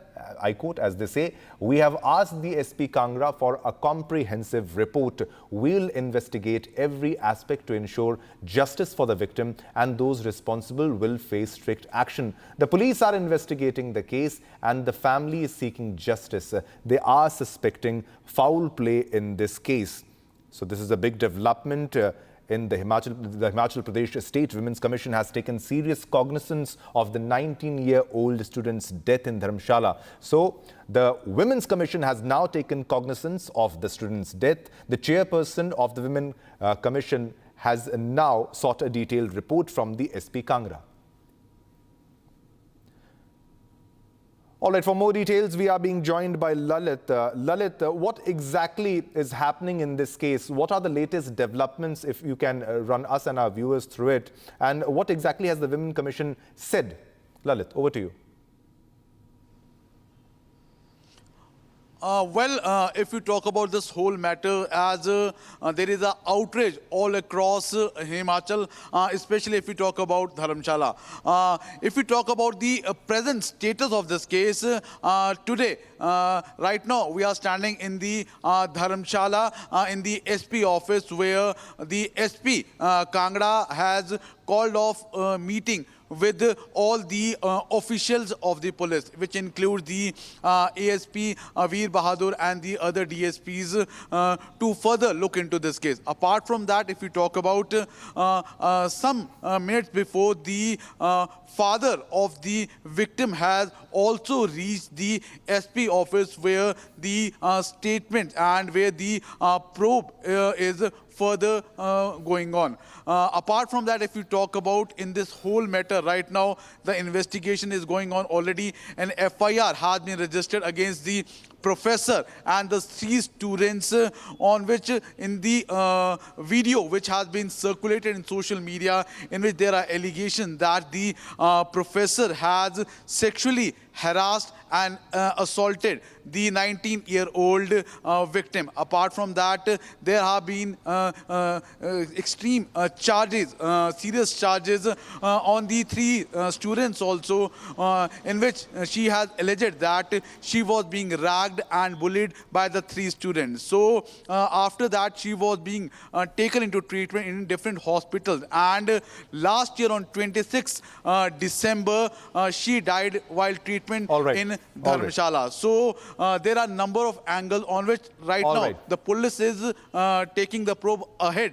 But 2 videos are circulating on social media, in which in one video the girl could be seen saying that these are the things, and the probe is right now going on. All right, Lalit, you keep an eye on the latest developments in this story.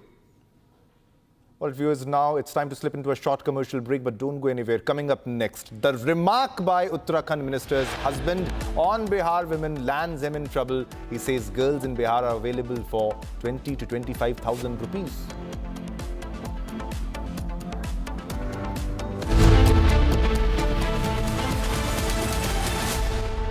ये है secret recipe MDH का जीरा SIP जल जीरा मसाला। SIP SIP जीरा SIP MDH का जल जीरा सिप MDH का जल जीरा SIP.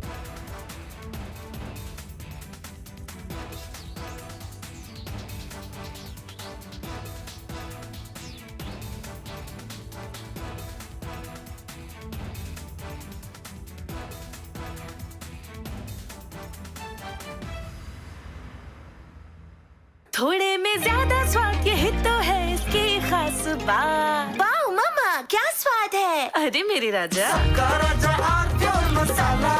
5, 4, 3. S200 motors.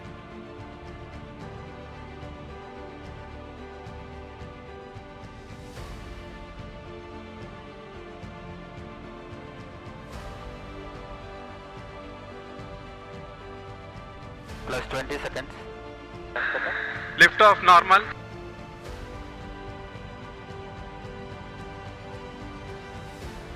L40 stages are ignited. Plus 5 seconds. Plus 20 seconds. First stage performance normal.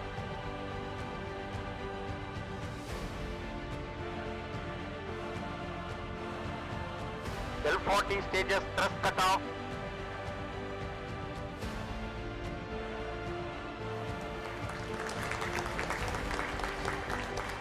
Plus 5 seconds. Auto trekking. PT driver tracking. PSLV 661 का सफलतापूर्ण उत्थापन प्रथम प्रमोचन मंच से अपने उद्दिष्ट कक्षा की ओर अपना सफर जारी कर चुका है। Normal. There's a magnificent 2, 1, 0. All L40 engines generating nominal thrust. S139 motor ignited. First stage performance normal.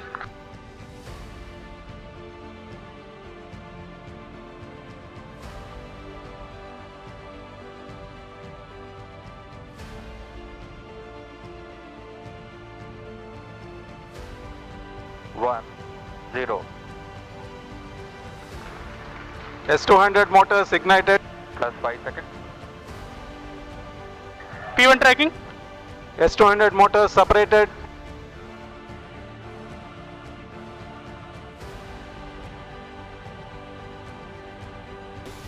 Two, 1, 0. First stage performance normal.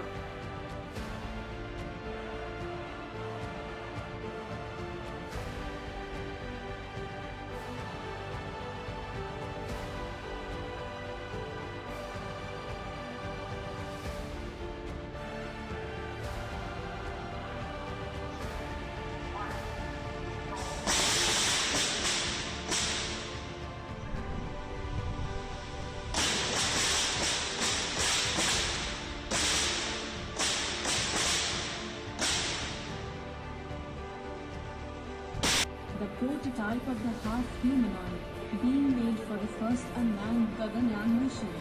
I can monitor through module parameters, alert you, and perform life support operations. I can mimic all crew. When we look out at the world, Samir, we look for partners. We don't look for preachers. Engaging America has become more complicated. You all know why. Having a neighbor that is an epicenter of global terrorism.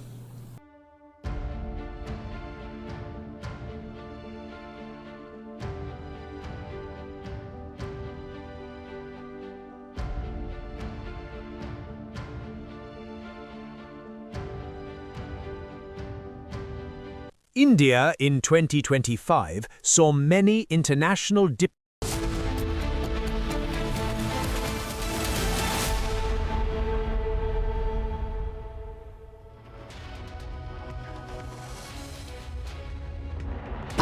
Pure सूजी pasta उबालो मिलाओ और खाओ 8 minute में तैयार। क्या taste है सबका राजा आर प्योर मसाला।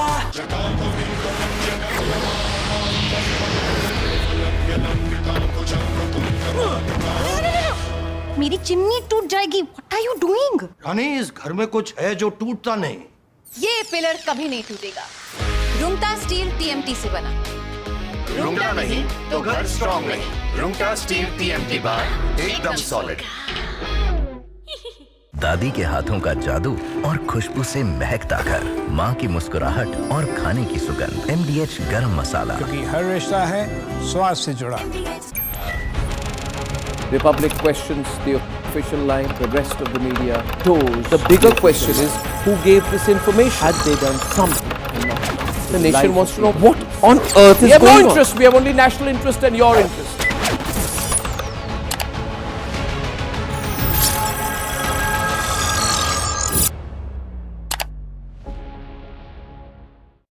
When we look out at the world, Samir, we look for partners. We don't look for preachers. Engaging America has become more complicated. You all know why. Having a neighbor that is an epicenter of global terrorism.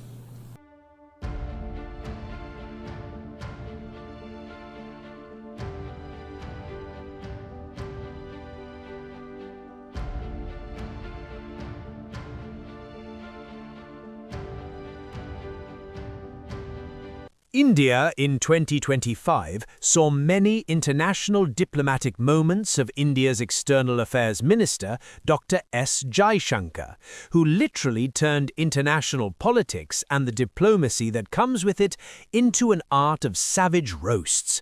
From jeering comments on Pakistan to calling out Trump and Western hypocrisy, here are the top roast moments of the year 2025, where Jaishankar served cold but harsh truths month by month. All big countries are unique to an extent, but we would certainly hope, to the extent we think of democracy as a universal aspiration, ideally a reality, but at least an aspiration. It is in large part because India chose a democratic model after independence. And it chose a democratic model because we had fundamentally a consultative, pluralistic society. Now, there was a time, and I have to say this in all honesty, where West treated democracy as a Western characteristic and was busy encouraging non-democratic forces in the global South. It still does. I mean, in many cases, I can point to some very recent ones, where actually everything that you say you value at home, you don't practice abroad. So I do think the rest of the global South will view, the successes and the shortcomings.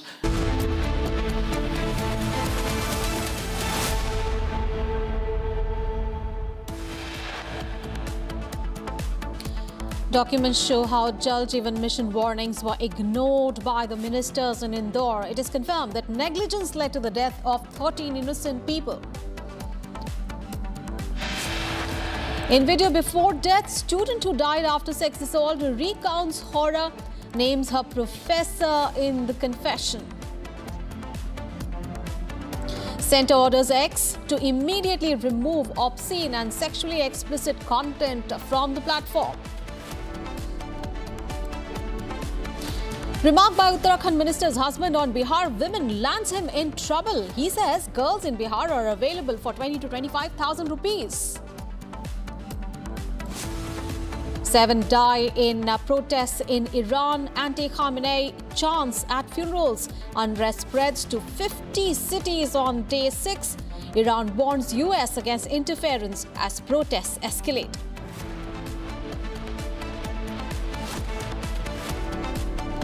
As protests escalate, US President Donald Trump has warned Iran against targeting protesters, while an Iranian official too has warned US against interference.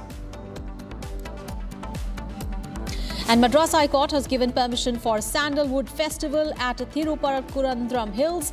No animal sacrifice or non-vegetarian food allowed.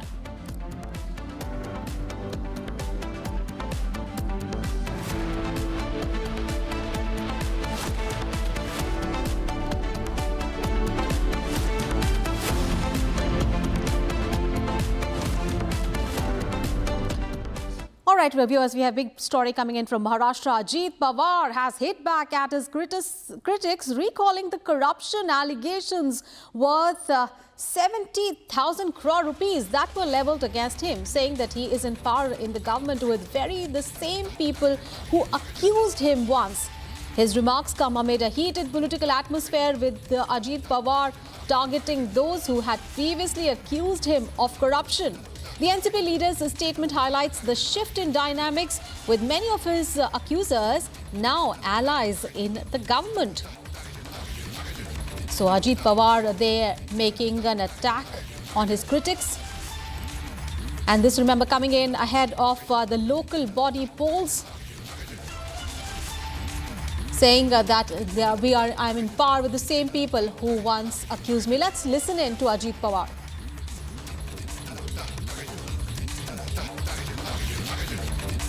तुम्हाला माहिती आहे माझ्यावर 70,000 कोटीचा भ्रष्टाचाराचा आरोप झाला ना.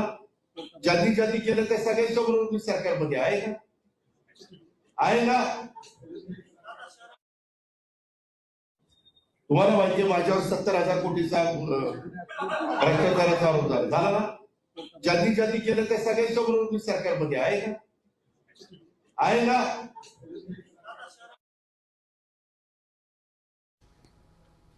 All right, Satya Prakash is joining us live from Mumbai for more details. Satya Prakash, जिस तरह से हम देख पा रहे हैं कि अजीत पवार की रिपीटेडली ऐसे स्टेटमेंट्स आ रहे हैं जिसमें वो बीजेपी को पर निशाना साध रहे हैं, किस तरह से उनके स्टेटमेंट्स को देखा जाए, महायुति के अंदर किस तरह से ये अविश्वास और एक लैक ऑफ रिस्पेक्ट दिखा रहा है? देखिए, महायुति सरकार बनने के बाद इस तरह पहली बार कहीं कहीं बयान दिया है अजीत पवार ने। जिस तरह से अजीत पवार ने सीधे जिस तरह से बीजेपी पर निशाना साधते हुए कहा कि जो लोग हमारे पर आरोप लगाते थे कि 70,000 करोड़ रुपया घोटाला अजीत पवार ने किया है, आज वही हमारे साथ है, मतलब हमारे साथ सरकार में है। ये कहीं कहीं बड़ा बयान है अजीत पवार का, क्योंकि लगातार जिस तरह से अजीत पवार कल बीजेपी में निशाना साधा, कहा कि बीजेपी को सत्ता का नशा चढ़ गया है, बीजेपी की जो सत्ता का नशा चढ़ा है उसको उतारा जाएगा। तो कहीं कहीं महानगर पालिका चुनाव में कहीं कहीं एक दूसरे के खिलाफ बयानबाजी शुरू है, क्योंकि जो पुणे है, पिंपरी चिंचवड़ है और परभनी है, तीनों जगह पर शरद पवार एनसीपी के साथ चुनाव अजीत पवार लड़ रहे हैं, दोनों गठबंधन के साथ चुनाव लड़ रहे हैं और वहां पर बीजेपी के खिलाफ चुनाव लड़ रहे हैं। और जो है सत्ता बचाने के लिए, क्योंकि पुणे और पिंपरी चिंचवड़ कहीं कहीं पवार फैमिली का गढ़ माना जाता है और कहीं कहीं वो गढ़ बचाने के लिए बीजेपी पर निशाना साधा है और कहा है कि जिस तरह से लगातार बीजेपी जीतते आ रही है, कहीं कहीं बीजेपी को नशा चढ़ गया है और पुणे पिंपरी चिंचवड़ में कहीं कहीं इसको दिखाया जाएगा। लेकिन जिस तरह से पहली बार जिस तरह से 70,000 करोड़ का मामले को लेकर उन्होंने जवाब दिया, क्योंकि बीजेपी ने आरोप लगाया था कि 70,000 करोड़ रुपए का घोटाला किया है। लगातार विपक्ष सवाल उठा रहा था कि जिसको ऊपर आरोप लगाए हैं बीजेपी ने, उन्हीं के साथ महायुति में सरकार बना रहे हैं। लेकिन पहली बार है कि अजीत पवार खुल के बोलते हुए साफ तौर से कहा कि जो 70,000 करोड़ रुपए घोटाला हमारे पर आरोप लगाए थे, वही आज हमारे साथ सरकार में बैठे हुए हैं, साथ में है। कहीं कहीं बीजेपी पे बड़ा निशाना साधा है महानगर पालिका का चुनाव को देखते हुए। जी, all right, thank you so much for getting us all those details there. Thank you so much.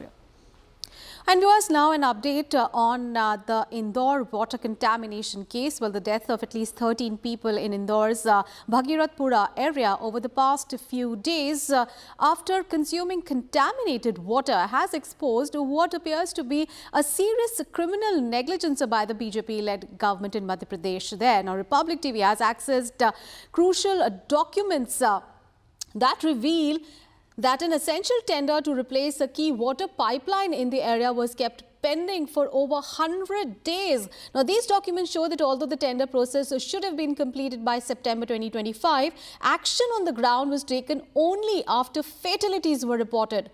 Republic's investigation clearly points to a delay of nearly 100 days, raising troubling questions about administrative apathy. It suggests that authorities may have hurriedly moved to act only after the public outrage grew and lives were lost in Indore, which is a city showcased as India's cleanest city. All right, so the big question, who is to be blamed? Because Republic has accessed crucial documents that reveals that a tender to replace a key water pipeline in the area was kept pending for over 100 days. So the government officials were sitting on these files for more than 100 days, and action was taken only after the people started dying. So remember, in Indore's Bhagirathpura area, at least 13 people have died due to taking in contaminated water. The lab tests have clearly pointed out how this water was contaminated by fecal matter.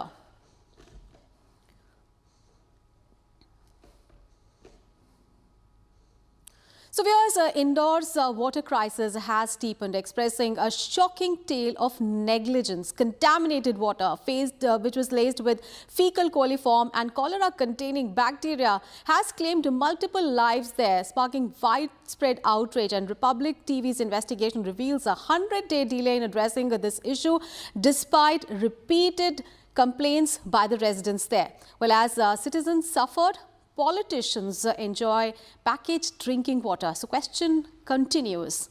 Was this a case of systemic failure or a deliberate cover-up? Take a look at this report. Public paid taxes to avail the basic necessities of life, but in return what they are getting is contaminated water, a gross violation of Article 21 of the Constitution. Republic's investigation shows that contaminated drinking water flowed through the city pipelines for weeks, triggering illness and deaths while official action remains stalled. Laboratory reports accessed by the Republic confirm multiple disease-causing bacteria in water samples collected from different locations across Indore. The findings point to systemic failure in monitoring and timely intervention, raising serious questions over administrative accountability. यहाँ पर अभी फिर से leakage है, ज़रा zoom करके देखना वहाँ पे, और वहाँ पर जहाँ ज्वाइंट है वहाँ से लगातार पानी रिस रहा है, यानी कि आसपास के जो पानी है, जो भी बैक्टीरिया होंगे, चाहे जो भी चीज़ें, वो इस पानी में आके मिलेंगे जो मेन सप्लाई पाइप है, और ये लगातार लगभग आधे घंटे से कोशिश कर रहे हैं ताकि इसको टाइट कर सकें, लेकिन जो लीकेज है वो ख़त्म नहीं हो रहा है. Residents say complaints were raised repeatedly, but officials failed to act. As pipelines deteriorated and contamination spread, corrective measures remain pending on paper. Official tender documents reveal a delay of nearly 100 days in opening bids for critical water infrastructure work. Health officials now confirm that at least 13 deaths are linked to waterborne infections during this period. Even as citizens consume contaminated water, visuals show packed drinking water being arranged for political leaders during visits, a contrast that has intensified propaganda. Outrage erupted on streets. Kailash ji, कैसे जांच हो रही है? किस दिशा में जांच हो रही है? देखिए, जांच तो जिस दिशा में होती है उसी दिशा में होती है। नहीं, देखिए कौन सी दिशा तो बताएंगे ना कि अभी तक क्या फाइंडिंग्स है? कौन सी जांच की बात कर रहे हैं आप? यहाँ पानी की जांच भी हो रही है। पानी की जांच, अभी जो बस्ती से हम लोग आ रहे हैं वहाँ पर आज भी गंदा पानी हमने देखा है। नहीं, पानी तो सप्लाई बंद है अभी। नहीं, सप्लाई बंद है, लेकिन जो टंकी को साफ करने के बाद भी जो पानी स्टॉक हो रहा है उसमें भी गंदगी है और बहुत बदबूदार है। मैं कह रहा हूँ ना, पानी सप्लाई बंद है तो फिर कहाँ से गंदगी आ रही है? पुरानी गंदगी होगी। लेकिन आज की पानी की बात कर रहे हैं वो। अरे आज तो पानी सप्लाई नहीं हुआ। उन्होंने इस्तेमाल नहीं किया, वो लोग ये कह रहे हैं। हाँ, तो कैसे करना? मना किया हमने। अभी पानी का टैंकर का वैकल्पिक व्यवस्था क्या है? पानी के टैंकर लगे हैं, सब लोग टैंकर लगे हैं। तो जो बस्ती वाले हैं उनको आप कह रहे हैं कि वो टैंकर से पानी लेने के लिए आए? टैंकर से पानी पिए। उनके घर तक सप्लाई कब तक हो जाएगी? अब वो जब तक नॉर्मल कंडीशन नहीं होती जब तक नहीं। नॉर्मल कंडीशन कितने दिन में हो जाएगी? अब देख लीजिए, बड़ी बस्ती है और पूरी टीम लगी, कम से कम 200 से ज़्यादा कार्यकर्ता। ऐसी कोई लिस्टिंग है जहाँ पर लीकेज की बात सामने आई कि कितने लीकेज है अभी? अभी एक लीकेज तो बड़ा वाला फाइंड आउट हुआ है, बाकी भी सब दूर जांच चल रही है। In the aftermath, a senior bureaucrat was removed from service. ये इतना बड़ा घटनाक्रम हुआ है, जो ये दुर्भाग्यपूर्ण घटना हुई है, इसके पीछे यही वजह है। शर्मिंदा हैं आप? बहुत। आप मानते हैं कि आपके ऊपर सरकार ने ठीकरा फोड़ दिया? नहीं, मैं ऐसा नहीं मानता। आप दबाव में हैं? नहीं, दबाव मतलब क्या? मैं समझ नहीं पा रहा हूँ आपकी बात। मतलब आपको ऐसा लग, आप गिल्ट फील कर रहे हैं? गिल्ट तो है ना, क्यों नहीं? इतनी बड़ी घटना में गिल्ट तो है। What has drawn a further scrutiny is a subsequent meeting between the sacked official and Akash Vijayvargiya, the son of senior BJP leader and cabinet minister Kailash Vijayvargiya. What position does the minister's son have? What is his role? What is his capacity? Is this the way you run a government? Is this the way you were voted? Were you voted that a person who holds no position is in the middle of a supervision of works? In what capacity has this minister's, Neta's son been allowed to interfere in a government process? What on earth is going on here? Any random person comes saying, मैं नेता का बेटा हूँ, I'm going to interfere in this process. He is neither an MLA, nor an MP, not a minister. He is just the son of a cabinet minister in Madhya Pradesh who is under fire, called Kailash Vijayvargiya. The BJP must think. If you're talking about dynasts and dynasts and dynasts, if that is the reason why Rahul Gandhi you consider, and rightly so.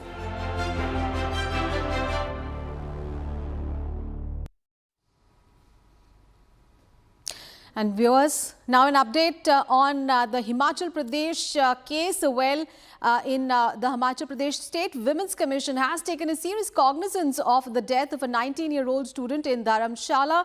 Well, Commission Chairperson Vidya Negi has sought a detailed report from the Superintendent of Police, Kangra, stressing the need for a fair, impartial and thorough investigation into the circumstances surrounding the young woman's death. Speaking on the matter, Vidya Negi said, and I quote, "This student's death is extremely serious. We have asked the SP Kangra for a comprehensive report and we'll examine every aspect of the case. Justice for the victim is our priority and anyone found responsible will face strict action," unquote. Remember, the police have launched an investigation. The victim's family is demanding justice, alleging foul play in the case. Remember, this teenager, a student of the government degree college in Dharamshala, died. And a case was registered based on her father's complaint. In the FIR, the father has said that his daughter was assaulted by 3 students. And he also said the professor, one of the professors at the college, used to indulge in obscene acts with her. And now the state's Commission for Women has taken cognizance of the death of the 19-year-old student in Dharamshala. And All right, Lalit, my colleague, is now joining us for more details. Lalit, what are the updates emerging in the case? Because the state's Women's Commission, of course, now has taken cognizance of the case. Give us more details on how the exactly the case is headed at the moment and where the investigation is going on. If we talk about this investigation, probe is going on.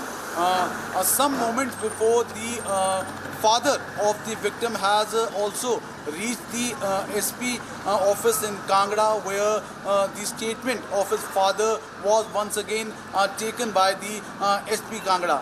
Apart from that, if we talk about in this whole matter, right now the Women Commission of Himachal Pradesh have also taken the cognizance of this matter, and a detailed report has been asked from the SP Kangra. Already an FIR has been registered against the professor and the 3 students in this whole matter. The way the video got viral, and on 26th December last year, the victim died, and there are allegations that she was being mentally harassed by the students. She was being ragged by the fellow colleagues, and there has been a sexual assault and harassment by the professor. So police is already probing in all those angles. As last year on 26th December in Ludhiana, while treatment, the girl died. The allegations are from the family side that after she was being bullied and dragged, she got into depression, and she was being treated at various hospitals in Dharamshala, and after that she was being taken to Ludhiana, where her treatment was going on. But last year on 26th December, she died during the treatment. On 20th December last year, the family have complained in the CM helpline number, and after that the police have further investigated and have taken these statements of the 4 persons whose name have been registered in the FIR. So probe is already going on, as there has been an outrage all across Himachal, whether it's in Dharamshala or in Shimla. The SC community could be seen standing with the 19-year-old girl, and they are demanding that justice should be given to the 19-year-old girl, the way she died, as she was mentally harassed and tortured by the students and by the professor. But right now the probe is going on, and the further investigation, what could be, what outcome comes out, that would be seen further. But right now, if we talk about, the investigation is going on, and some moments before, the father of the victim has recorded the statement in the SP office in Dharamshala. Back to the studio. Lalit, if you can give us more details as far as the college is concerned, because the 3 students that she has mentioned, that were also mentioned in the FIR, of course, they have been charged in the various sections of the Bharatiya Nyaya Sanhita. And as far as the professor is concerned, a case of sexual assault has also been filed against him as well. So any statement coming in from the college authorities there? Well, if we talk about the statement from the college side, the principal, Mr. Pathania, has said that she has failed in the first year. She was a student of first year, and when the result came in September, that time she got failed in 3 subjects. So technically she was not the student of the college. But after the session starts in June, July, till the result has not come out, till that the girl on temporary basis has been promoted to the 2nd year. But when the result came and she got failed in 3 subjects, after that technically she was not the student. So the fees was not being taken from the student, as she has not cleared the first year exam. So there are number of allegations and theories in this whole matter, in which police is probing all those angles. But as per the allegation from the family side, family is saying that she was being bullied on 18th September. 3 students ragged her, she was harassed, she was mentally tortured, and apart from that, she has even blamed a professor named Ashok Chaudhary, who has been a geography professor in the government college Dharamshala. But there has been another angle also in this story, as one more video has also been surfaced in the social media in which the victim, the 19-year-old girl, could be seen saying that Ashok professor was a nice man. So different theories are there in which police is probing all those angles. Indeed, but yes, of course, right investigations now, if we talk continue about, in the there case. has been an outrage. Right. Thank you so much, Lalit, for getting us all those updates there. All right, viewers, we have breaking news coming in. A search operation has been started in Bijapur area, and this after there was information about armed Maoists that emerged. So in Bijapur district's southern region, search operation has been launched. The district reserve guard team has been engaged in an intermittent firefight with the Maoists since 5 in the morning, and so far 2 Maoist bodies have been recovered from the encounter site. The operation is ongoing and sensitive information is being withheld to ensure personnel safety. A detailed report will follow once the operation concludes. But what we do know is that 2 of the Maoists have been gunned down. As Bharat, my colleague, is now joining us for more details. Bharat, what we do know right now is that 2 of the Maoists have been gunned down. A huge cache of arms and ammunition have also been recovered. If you can give us more details on the ongoing operation. देखिए बिल्कुल मैं आपको बता दूं, बस्तर संभाग के 2 इलाकों पे बड़ी मुठभेड़ हुई है। इस मुठभेड़ में पुलिस को बड़ी सफलता मिली है। बीजापुर जिला के जो दक्षिणी इलाके पड़ते हैं और सुकमा जिला के जो दक्षिणी इलाके पड़ते हैं, दोनों इलाकों पे पहले अगर बीजापुर की अगर बात की जाए तो बीजापुर इलाके के जो दक्षिणी इलाके पड़ते हैं, जो नक्सलियों का कोर इलाका कहा भी जाता है, उस इलाके पे जो सूचना मिली थी पुलिस को, तो उस इलाके पे माओवादियों की मौजूदगी है, जिसके तर्ज पे ही एक ऑपरेशन निकाला गया था, एंटी नक्सल ऑपरेशन निकाला गया था, जिसमें डीआरजी के जो जवान है उनकी संयुक्त ऑपरेशन थी। और इस ऑपरेशन में बीजापुर के जवान जो सुबह 5 बजे से निकले हुए, तो लगातार जो फायरिंग है उस इलाके पे देखने को मिली थी। पुलिस और माओवादियों के बीच में फायरिंग हो रही थी। इस फायरिंग में रुक रुक के फायरिंग हो रही थी, जिसका मुंह तोड़ जवाब जवान भी दे रहे थे, तो और माओवादियों की तरफ से भी फायरिंग होते हुए नजर आ रही थी। इस फायरिंग में लगातार घंटों तक फायरिंग चलते रही। इस फायरिंग में एक बड़ी सफलता पुलिस के जवानों को मिली है। 2 माओवादियों को पुलिस के जवानों ने ढेर कर दिया है, जिसके जो शव है वो भी बरामद कर लिया गया है। बताया जा रहा है कि कई घटनाओं पर ये माओवादी शामिल रहे हैं और बड़े बड़े घटनाओं पर अंजाम देने में इनकी अहम भूमिका रही है। वही बात की जाए सुकमा की, सुकमा जिले के जो दक्षिणी इलाके पड़ते हैं, किसाराम से लगे हुए जो इलाके पड़ते हैं, जो जंगली इलाका कहा जाता है, उस इलाके पे एक माओवादियों की टोली थी। ये वही टोली थी जिसमें उस इलाके पे आपको याद होगा कोंटा के इलाके पे जो एडिशनल एसपी है गिरिराव जो पुंजे हैं, उनको आईडी के जद में आने से उनकी शहादत हुई थी। तो उसके जो मास्टरमाइंड जो माओवादी थे, उनकी सूचना थी कि उस इलाके पे जो बड़े तादाद में बड़ी संख्या में माओवादी जो है दक्षिणी इलाके के किसाराम के जंगलों में मौजूद है, जिसकी सूचना में पुलिस निकली हुई थी। ऐसे में लगातार जो फायरिंग है वो देखने को मिली थी। पुलिस और माओवादियों के बीच में फायरिंग चली थी और इस फायरिंग में 1 नहीं 2 नहीं 12 माओवादियों को पुलिस के जवानों ने ढेर किया है। वही बस्तर संभाग की अगर बात की जाए तो कुल 14 नक्सलियों को आज पुलिस के जवानों ने ढेर किया है। नहीं बात यह है कि साल का पहले हफ्ते पे ही इतनी बड़ी पुलिस को सफलता मिला। वाकई जो संकल्प जो निश्चित तरीके से जो देश से गृह मंत्री अमित शाह ने जो deadline All right, so this is the big story. 12 Maoists now gunned down in encounters in Chhattisgarh, Sukma and Bijapur district. Thank you so much for those details there.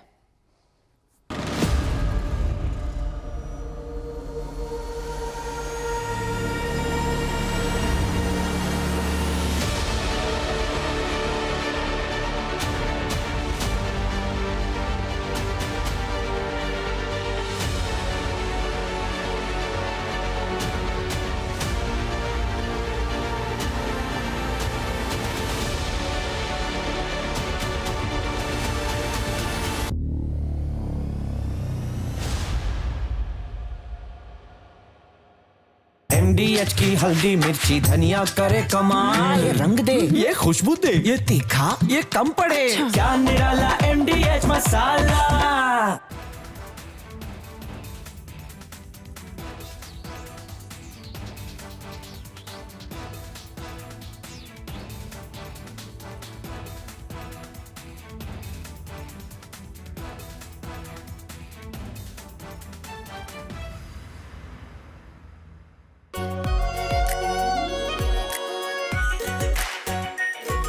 Pure shahi paneer masala, delicious, healthy everyday. 5, 4, 3. S200 motors.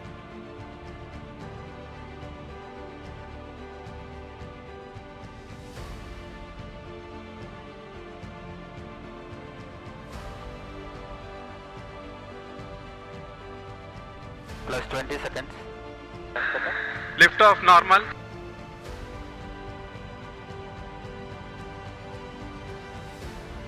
L40 stages are ignited. Plus 5 seconds. Plus 20 seconds. First stage performance normal.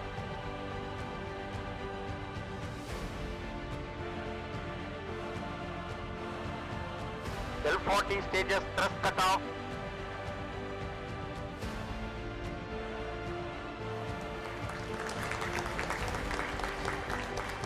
Plus 5 seconds. Auto tracking. PP driving tracking. PSLV 661 का सफलतापूर्ण उत्थापन प्रथम प्रमोचन मंच से अपने उद्दिष्ट कक्षा की ओर अपना सफर जारी कर चुका है। Performance normal. There's a magnificent 2, 1, 0.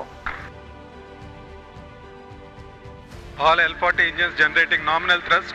S139 motor ignited. First stage performance normal.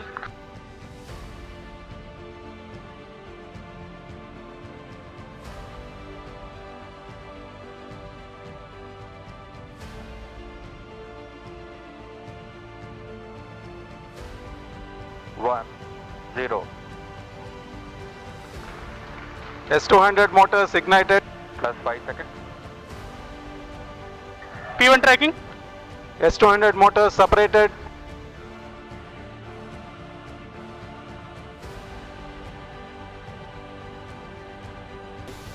Two, 1, 0. First stage performance. थोड़े में ज्यादा स्वाद यही तो है इसकी खास बात। वाओ मामा क्या स्वाद है? अरे मेरे राजा मसाला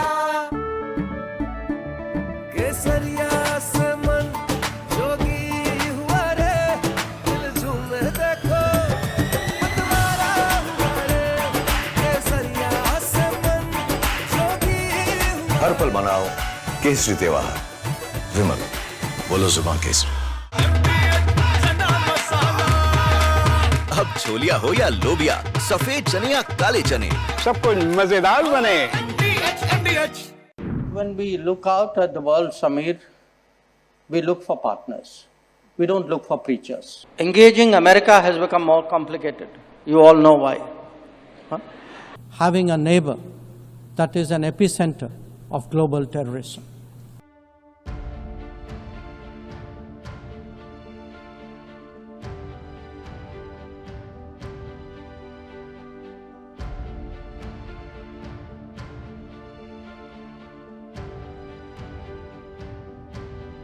India in 2025 saw many international diplomatic moments of India's External Affairs Minister, Dr. S. Jaishankar, who literally turned international politics and the diplomacy that comes with it into an art of savage roasts. From jeering comments on Pakistan to calling out Trump and Western hypocrisy, here are the top roast moments of the year 2025, where Jaishankar served cold but harsh truths month by month. All big countries are unique to an extent, but we would certainly hope, to the extent we think of democracy as a universal aspiration, ideally a reality, but at least an aspiration. It is in large part because India chose a democratic model after independence. And it chose a democratic model because we had fundamentally a consultative, pluralistic society. Now, there was a time, and I have to say this in all honesty, where West treated democracy as a Western characteristic and was busy encouraging non-democratic forces in the global South. It still does. In many cases, I can point to some very recent ones, where actually everything that you say you value at home, you don't practice abroad. So I do think the rest of the global south will view, the successes and the shortcomings and the responses of other countries. They will also ask themselves which ones of them they relate to. I would argue that in many ways, India, because it's historically been an open society, one very much linked with the world, many countries of the global south are more likely to say the Indian experience is more transposable to their societies than perhaps those of others. So I do think in our progress as a democracy, the fact that, for all the challenges that we've had, even at a low income, we have stayed true to the democratic model, which is almost, if you look at our part of the world, we are pretty much the only country that has done that. So I think it's something the West should look at. From Asia's largest news headquarters, setting the agenda for Bharat.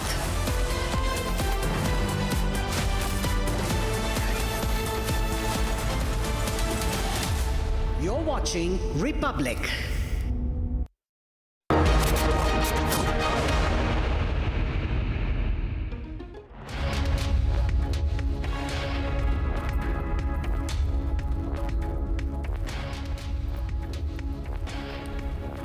Thank you for joining us on the live report, ladies and gentlemen.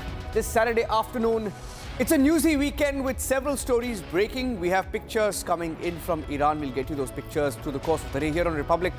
But in Dharamshala, Himachal Pradesh, we have a story that we are reporting very, very, very intensely here on Republic. A 19-year-old who was ragged, bullied, harassed, a young student, after the trauma of ragging and bullying, was hospitalized, 100 days in hospital, and then she has lost her battle, she has lost her life. And there is a video, a dying declaration of this 19-year-old that we have accessed, and we will play out that video. And what she says in that video is extremely critical. Our focus is on that story in Dharamshala, a student of a government college, and how ragging could have led to her death. Here are the headlines on the live report this Saturday afternoon.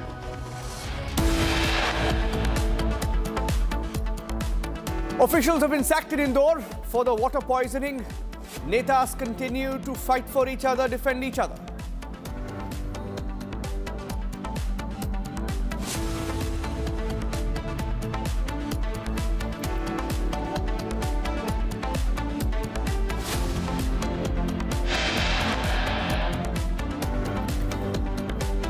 A report accessed by Republic TV confirms that the water poisoning may have continued for 3 years. There were red flags raised 3 years ago in Indore, but it just went on and on and on.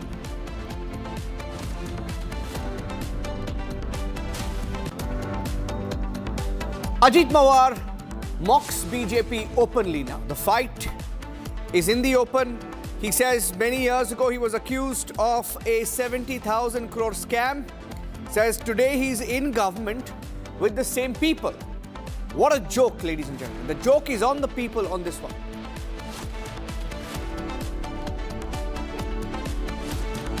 And the story of the 19-year-old, ragged, bullied, battled for life for 100 days in Dharamshala, Himachal Pradesh. Her story is on Republic.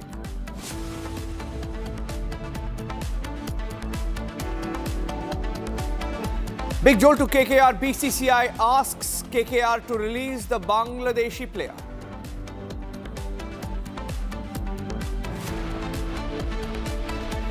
And protests rage across Iran. It's not just in one city, across several cities. People are asking for change in regime.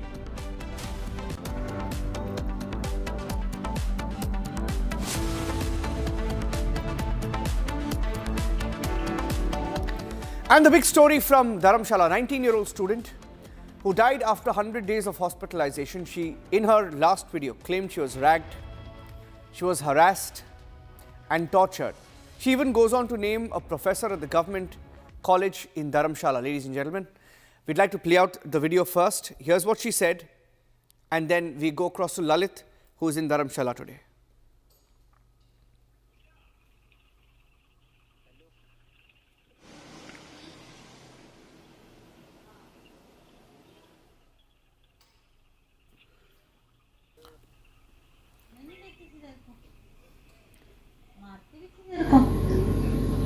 बता किससे मारा था तेरे को?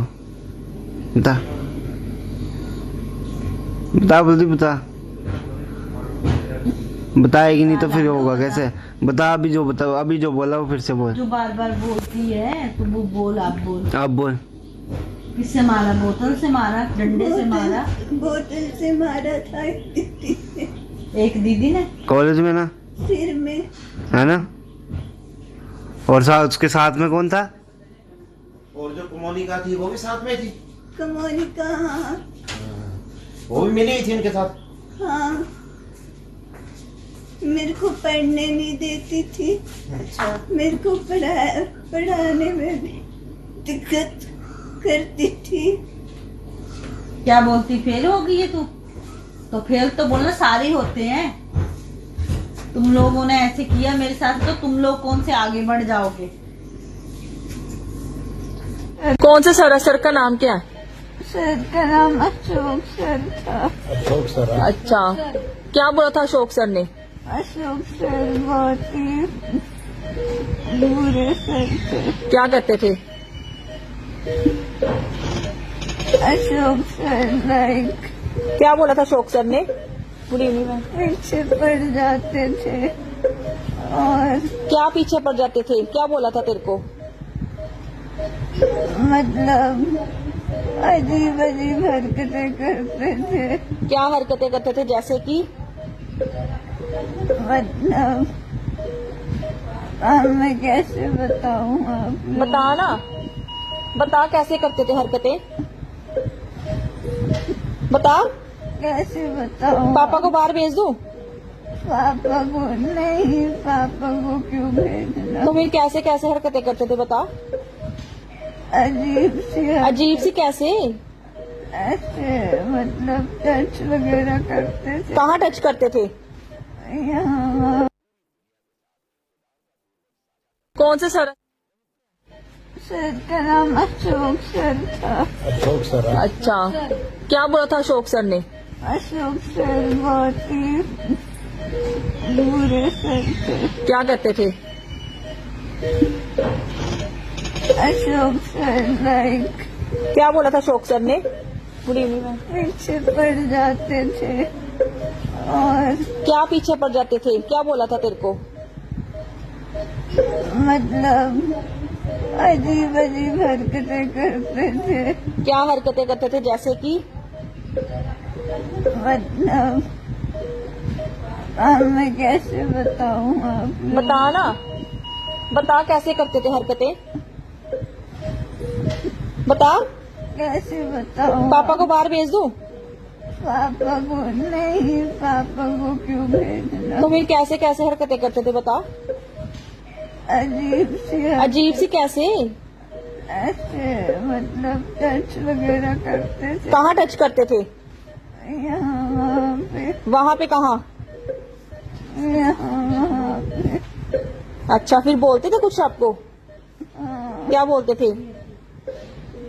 बहुत कुछ बोलते। बता ना, क्या बोलते थे? क्या बताऊं? बता बता क्या बोलते थे? अच्छा बच्चा है ना, बता क्या बोलते थे?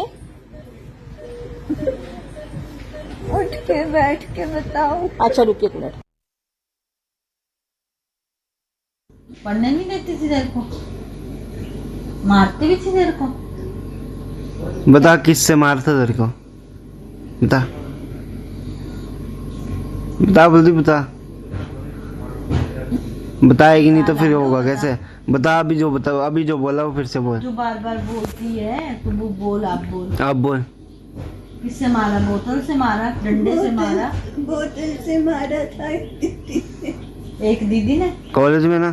सिर में। है ना? और साथ उसके साथ में कौन था? और जो कुमोलिका थी वो भी साथ में थी? कमोलिका, हाँ वो भी मिली थी इनके साथ? हाँ, मेरे को पढ़ने नहीं देती थी। अच्छा। मेरे को पढ़ाने में भी दिक्कत करती थी। क्या बोलती, फेल हो गई है तू? तो फेल तो बोलना सारे होते हैं। तुम लोगों ने ऐसे किया मेरे साथ, तो तुम लोग कौन से आगे बढ़ जाओगे? ऐसे किया मम्मी। ऐसे किया तेरे साथ? और कुछ? और भी बता। और बता। और बता। क्या किया तेरे साथ? बता मेरा बच्चा। बता क्या किया? दिल में मत रख। जो तभी ये हटेगी। जो तेरे दिमाग में ना सब बता, क्या हुआ? बता दे। बता। कौन करता था? बता। कुछ नहीं होता, डरना नहीं, बता। और कॉलेज में सब ठीक रहते थे तेरे साथ? और तो सारे ठीक थे। सर वगैरह सब ठीक थे? जो अशोक सर था वो? एक मिनट बोलने लगी तो खुद ना लो मुंह से।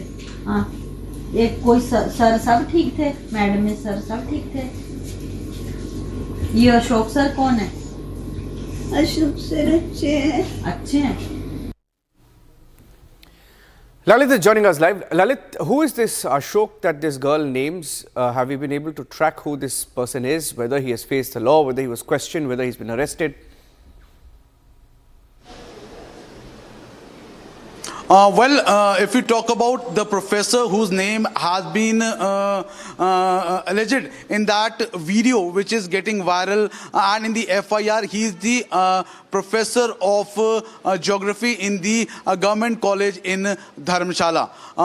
When the complaint was being filed by the family of the deceased on 20th December on the CM helpline number. After that, his statement was being taken by the police of Dharamshala. Right now, the Professor Ashok Chaudhary is in anticipatory bail. He has taken the anticipatory bail and police is further investigating this matter. Already after the video got viral on social media in which the names of 3 students and professor name has been alleged, after that the FIR has been registered under the Bharatiya Nyaya Sanhita. But police is probing on all different angles, whether the girl has any sort of a medical history, as she was being treated at different hospitals, and during her treatment last year on 26th December she collapsed. Other than that, if you talk about as per in the video and as per the FIR also, and the word we had with the SP Kangra, he said that some sort of medical reports from the deceased family has also been taken into account and the probe is going on. Other than that, if you talk about whether the girls whose name has been alleged in the said video which is getting viral, in which were the students her colleagues or the seniors, as if they were the seniors, then only she could be ragged or she could be bullied, and if they were her students classmates, then what was the issue that was going on? That is also a matter of probe. Other than that, we had a word with the principal also of the government college in Dharamshala. She was a first year student and she failed in the first year and on temporary basis, as the result comes in the month of September. So on temporary basis from July till September for the next session, she was on temporary basis like other students being promoted to the second year. But when the result came and she got failed in 3 subjects, technically then she was not a student, as she has not filled the fees as alleged by the government college principal and the authorities. So police is probing on all the possible angle, whether the girl has any sort of a medical history, whether the girl was being ragged or bullied by the fellow colleagues and fellow students, or whether the professor has mentally tortured or sexually harassed the deceased. So these are the matter of a probe in which already the investigation is going on. Today in the morning, the statement of the father has once again been taken in the SP office, where the SP Kangra and the ASP Veer Bahadur, all the officers were being present. So right now, a thorough investigation is going on, as this is a very sensitive matter. So police is looking after on the legal angles and all the possible. Yeah, okay. Thank you for that. Lalit, I'm moving on to the next story now. Another breaking news story that came in this morning. Ladies and gentlemen, in Maharashtra, there's a huge political speculation whether Ajit Pawar is going to cut ties with the BJP. Now, one of the comments he made, and look at what he's been doing in the last few days. His son Parth Pawar in a fix. State government has ordered an investigation. Parth Pawar has not been named. There's no action against him. And Ajit Pawar is tied up with Sharad Pawar once again to fight a local election. But it's symbolic. And what he did today takes it to the next level. He's mocked the BJP. Ajit Pawar has today said that at one point of time, BJP used to make fun of him. He says the same guys who used to, the same party, the same people who used to accuse me of 70,000 crore scam are today with me in the government. Here's what Ajit Pawar said. Listen in. तुम्हाला माहिती आहे माझ्यावर 70,000 कोटीचा भ्रष्टाचाराचा आरोप झाला ना. ज्यांनी ज्यांनी केलं त्या सगळ्यांच्या बरोबर मी सरकारमध्ये आहे का? आहे ना? तुम्हाला माहिती आहे माझ्यावर 70,000 कोटीचा भ्रष्टाचाराचा आरोप झाला ना. ज्यांनी ज्यांनी केलं त्या सगळ्यांच्या बरोबर मी सरकारमध्ये आहे का? आहे ना? Meenakshi joining me live. Meenakshi, it is true that BJP itself used to accuse Ajit Pawar of being involved in different scams, right? And this is also a message that he's sending out perhaps to the BJP, saying that you accused me of a scam, you investigated me, but today I'm in government with you. How is the BJP looking at this?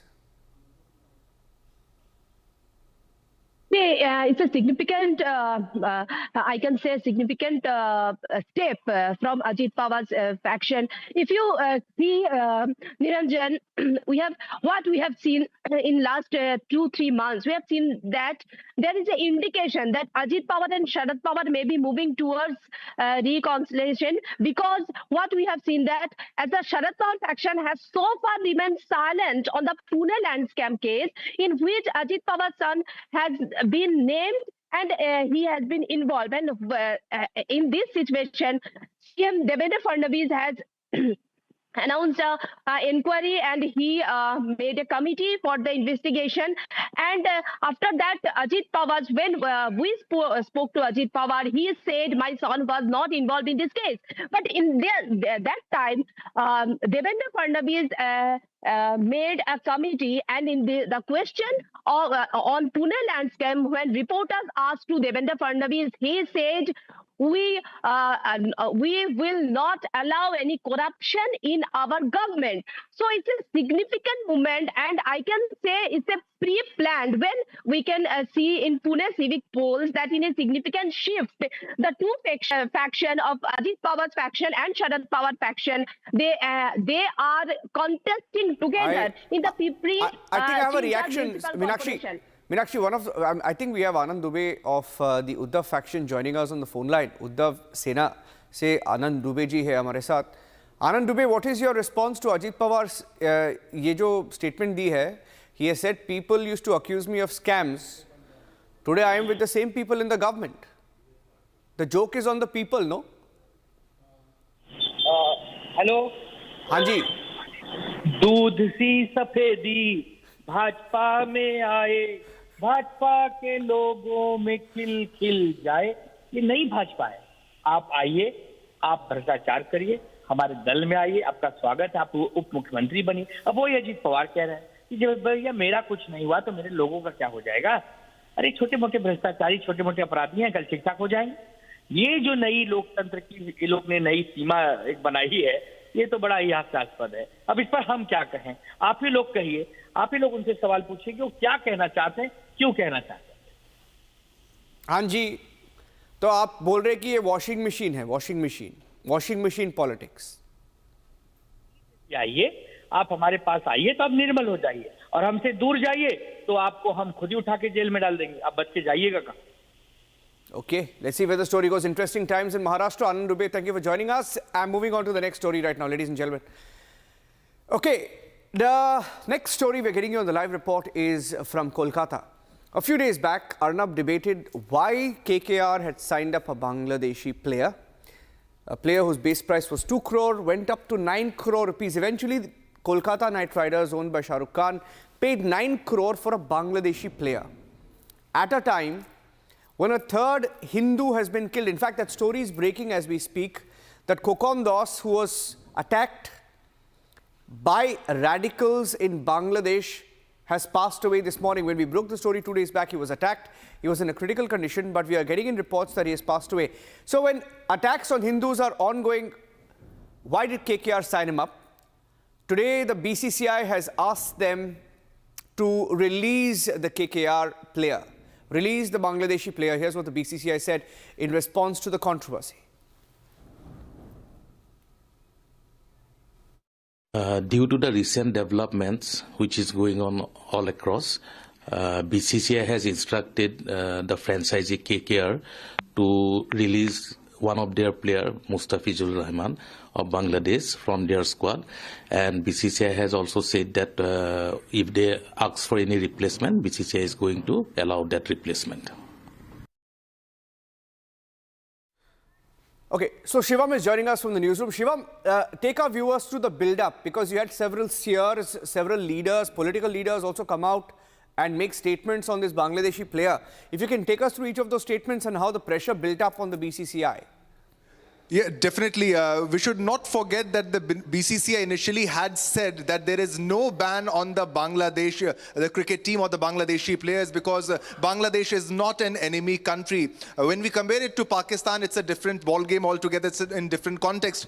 But seeing what was happening in Bangladesh against Hindus, all the violence, or the Hindus being brutally murdered, massacred, and burnt alive, we are the only channel who raised it first. We were the first ones to raise this issue, and it had an impact. The same BCCI who was saying that there is no ban on Bangladesh players, they have asked KKR, they have even given them an option they can replace with any other player of their own choice. But the reactions that you have asked me, the question that you have asked me, there were several reactions that came. Devkinandan Thakur, the spiritual leader, he has said that in Bangladesh, Hindus are being brutally murdered, and their homes are being burned, and their sisters and daughters are being raped. While this, after witnessing such brutal killings, how can someone be so heartless? So he was referring to Shah Rukh Khan clearly. He was asking direct questions, because even during all this, whatever was happening in Bangladesh against Hindus, there was no response from Shah Rukh Khan or the so-called celebrities who always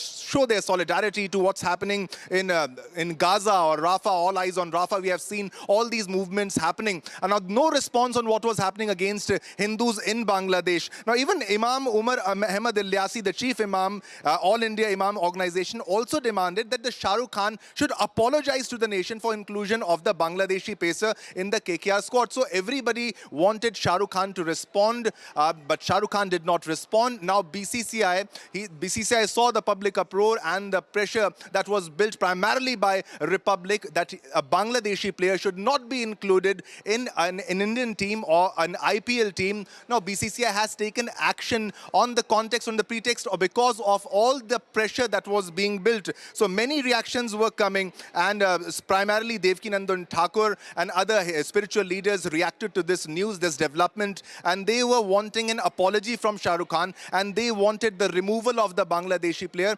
He was bought or hired on a very big scale, on a very big sum. He was offered a very big sum, and this is not the first time that Shah Rukh Khan has raked controversy. Earlier also he had hired players from Pakistan and other countries. Okay. We had controversies. People were responding, and they were alleging that running this out should of time not have been done. Running out of time. Thank you for joining us on that story. So Bangladeshi player Mustafizur will be released by KKR. Wonder why they bought him at a record price, and wonder why Kolkata was keen on signing a Bangladeshi player at this time. On that note, taking a short break here in the live report. Headlines continue on Republic. Stay tuned.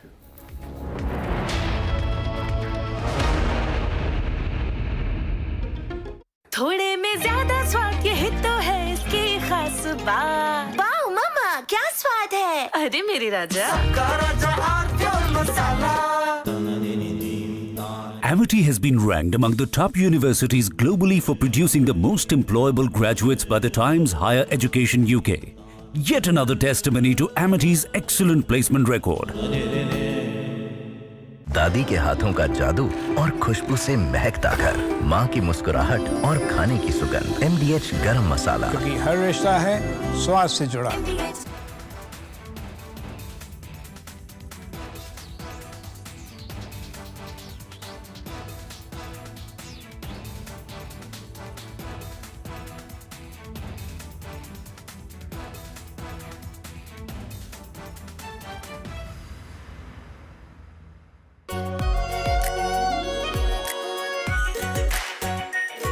Pure shahi paneer masala, delicious, healthy, everyday.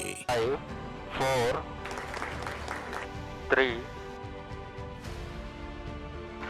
S200 motors.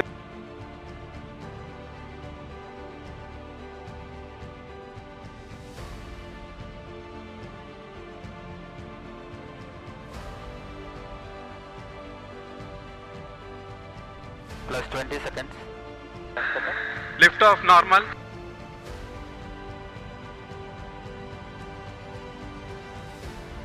L40 stages are ignited.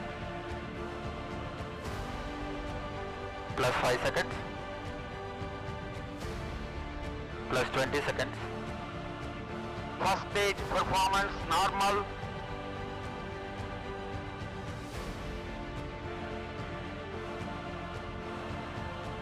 L40 stages thrust cut off.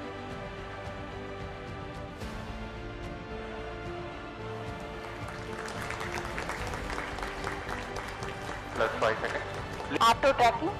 PT driver tracking. PSLV 661 का सफलतापूर्ण उत्थापन प्रथम प्रमोचन मंच से अपने उद्दिष्ट कक्षा की ओर अपना सफर जारी कर चुका है। Normal. There's a magnificent 2.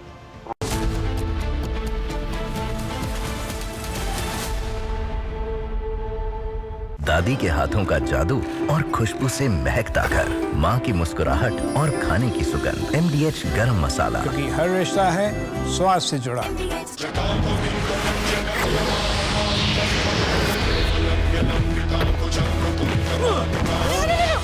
मेरी चिमनी टूट जाएगी। What are you doing? रानी, इस घर में कुछ है जो टूटता नहीं। ये पिलर कभी नहीं टूटेगा। रुंगटा स्टील TMT से बना। रुंगटा नहीं तो घर स्ट्रॉन्ग नहीं। रुंगटा स्टील TMT बार एकदम सॉलिड। आर प्योर सूजी पास्ता उबालो, मिलाओ और खाओ। 8 मिनट में तैयार। क्या टेस्ट है सब का राजा हार्डकोर मसाला। When we look out at the world, Samir, we look for partners. We don't look for preachers. Engaging America has become more complicated. You all know why. Having a neighbor that is an epicenter of global terrorism.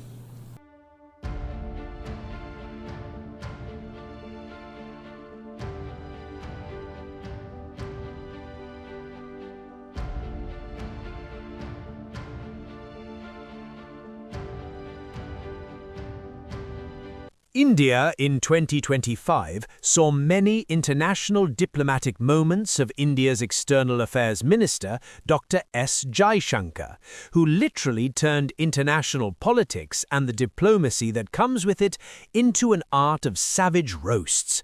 From jeering comments on Pakistan to calling out Trump and Western hypocrisy, here are the top roast moments of the year 2025, where Jaishankar served cold but harsh truths month by month. All big countries are unique to an extent, but we would certainly hope, to the extent we think of democracy as a universal aspiration, ideally a reality, but at least an aspiration. It is in large part because India chose a democratic model after independence. And it chose a democratic model because we had fundamentally a consultative, pluralistic society.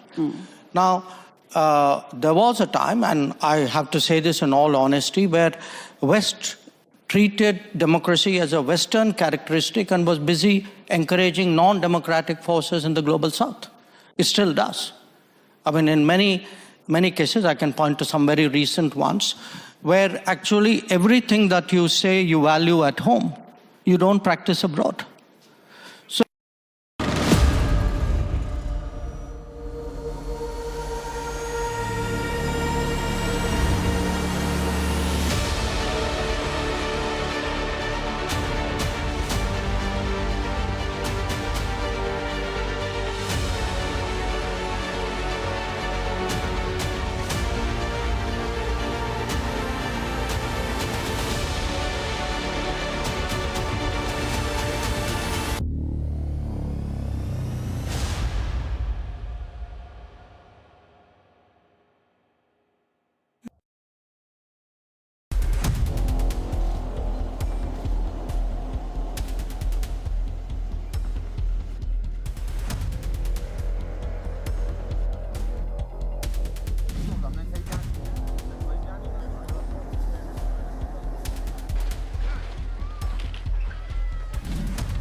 This week on Get Me Right, would 2026 be the year that China takes over Taiwan, if need be militarily?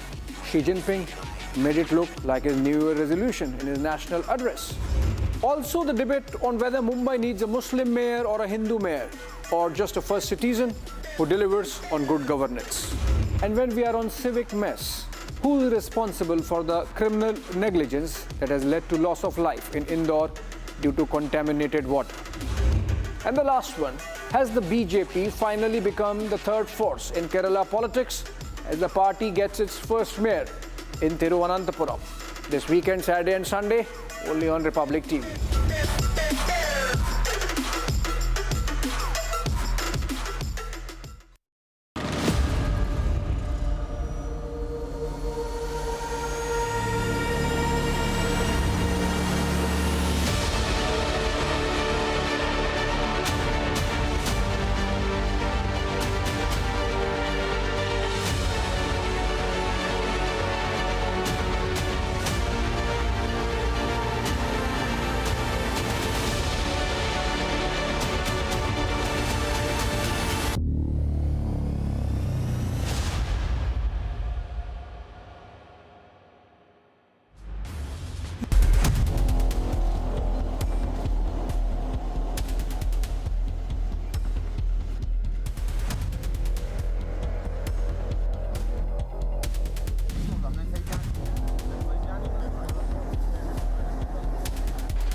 Very warm welcome to the latest edition of Republic Defense. I am Rakta Mishra with you, and we start with the top story from the back-to-back tests by the DRDO as India enhances its battle readiness and firepower to the winter operations in Jammu and Kashmir, viewers. Now we start with the story from Jammu and Kashmir with special focus in Jammu. The harsh winter, that is the 40-day period of Chilai Kalan, has now, of course, led the army to tighten its grip in Jammu and Kashmir. Indian army is intensifying the counter-terrorism operations across the region. And as per sources, the top focus lies on Doda, Kishtwar, Kathua and Samba district near the international border. Now, defying sub-zero temperatures, heavy snowfall and treacherous terrain, army units have pushed deeper into higher snowbound areas to deny the Pakistani terrorists any seasonal advantage. And this year, the army has in fact shifted the strategy, adopting a more proactive posture, setting up temporary bases and surveillance posts in the remote regions to maintain constant pressure. The regions on your screens are the ones in focus. Meanwhile, the regular patrols are being carried out across ridge lines and forested belts, backed by an integrated multi-agency approach involving the Jammu and Kashmir Police, CRPF, the Special Operations Group, and the Forest Guards and Village Defense Groups as well, Village Defense Guards as well, the VDGs. So you can see the visuals of operations in higher areas. Intelligence assessments are indicating around 30 to 35 Pakistani terrorists remain active in the Jammu region, many forced into isolated high-altitude hideouts due to sustained operations and declining locals. And there has been, of course, many challenges on ground. And to counter this, the forces are overlapping the operations across the valleys and mountain ranges, following a surveillance sweep surveillance doctrine to prevent the regrouping of terrorists. Now, the strategy here is twofold: to eliminate the remaining terrorist pockets within the known areas and to ensure that the terrorists remain confined to inhospitable higher reaches. And this not only prevents the terrorists from infiltration or regrouping in populated belts, but also disrupts their logistics and communications also. Let's take a look now at what changes have been brought in.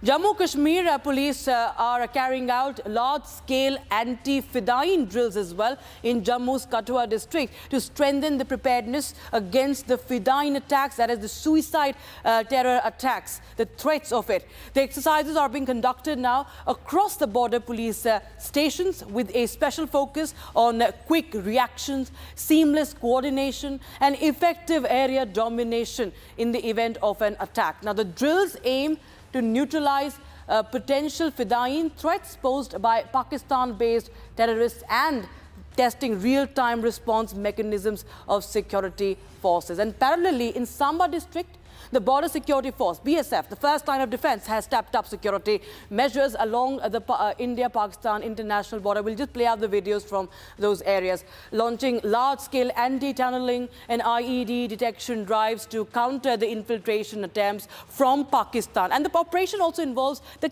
K9 squad. Troops are conducting those patrols using specially designed bulletproof bunkers and vehicle fitted with additional surveillance cameras as well. And let's take a look at the reaction that my colleague Gursimran Singh has also been getting us from Jammu.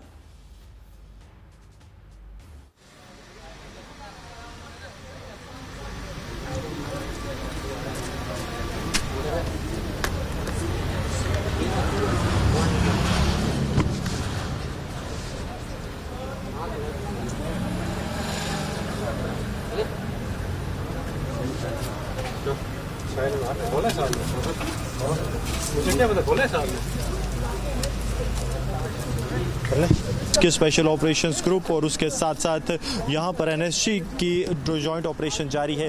ये teams जो हैं ये इस police station में enter कर रही हैं जहाँ 2 आतंकी मौजूद हैं। आप देखेंगे तो K9 स्क्वाड जो कि नेशनल सिक्योरिटी गार्ड का एक पुलिस के स्पेशल ऑपरेशंस ग्रुप के जवान, ये जॉइंट ऑपरेशंस यहाँ पर मॉक ड्रिल्स जारी हैं। एनएसजी के जवान और स्पेशल ऑपरेशंस ग्रुप दोनों ही पूरे इलाके को घेर कर, आप देखिए वहाँ पर जो है एक ग्रेनेड यहाँ पर लॉब किया है और यहाँ से जो है मूव किया है। सिक्योरिटी जारी है, रेस्क्यू ऑपरेशंस जारी हैं क्योंकि जो होस्टेज सिचुएशन है उसे भी कर्टेल करने के लिए एनएसजी और जम्मू कश्मीर पुलिस ने जॉइंट ऑपरेशंस किए हैं। और अभी अगर अब की बात की जाए तो यहाँ पर 2 आतंकी जो हैं वो इस वक्त पुलिस स्टेशन में मौजूद हैं। ये सिचुएशन है जिसके बाद एनएसजी और जम्मू कश्मीर आ गया बंदा, पकड़ लिया।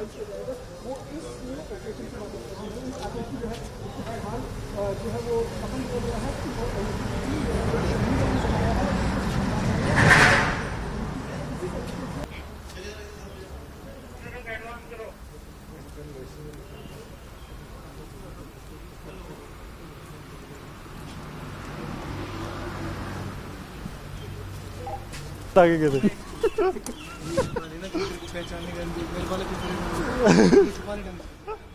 These troops of the NSG are now trying to enter the area where the suspected hostage situation is. And here you will see outside this Hiranagar police station, these NSG has entered the premises where the suspected terrorists are. This is a two-story building that you see where the mega operational drills are underway by the Jammu and Kashmir police and the National Security Guard. This is a two-story building with roughly having 8 rooms where the suspected terrorists have entered and taken 2 people hostage. But now what is happening, that tactically these Jawans of the National Security Guards along with the SOG Kathua, they are moving into the area. What is being done? This is being done to ensure that any threat that is inside that can be decimated within no time. See what they have done.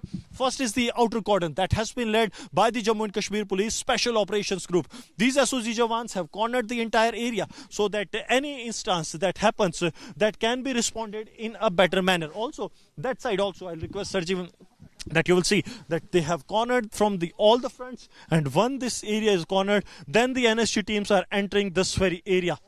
These are the teams that have been split in the small parts. These teams are of the pair combo moving, and they are moving in a manner that they can reach out to the terrorist location without the collateral damage, because NSG that has an expertise in the close quarter battle and also the room intervention. So we have Defence Expert Major Samar Paltu joining us on the broadcast.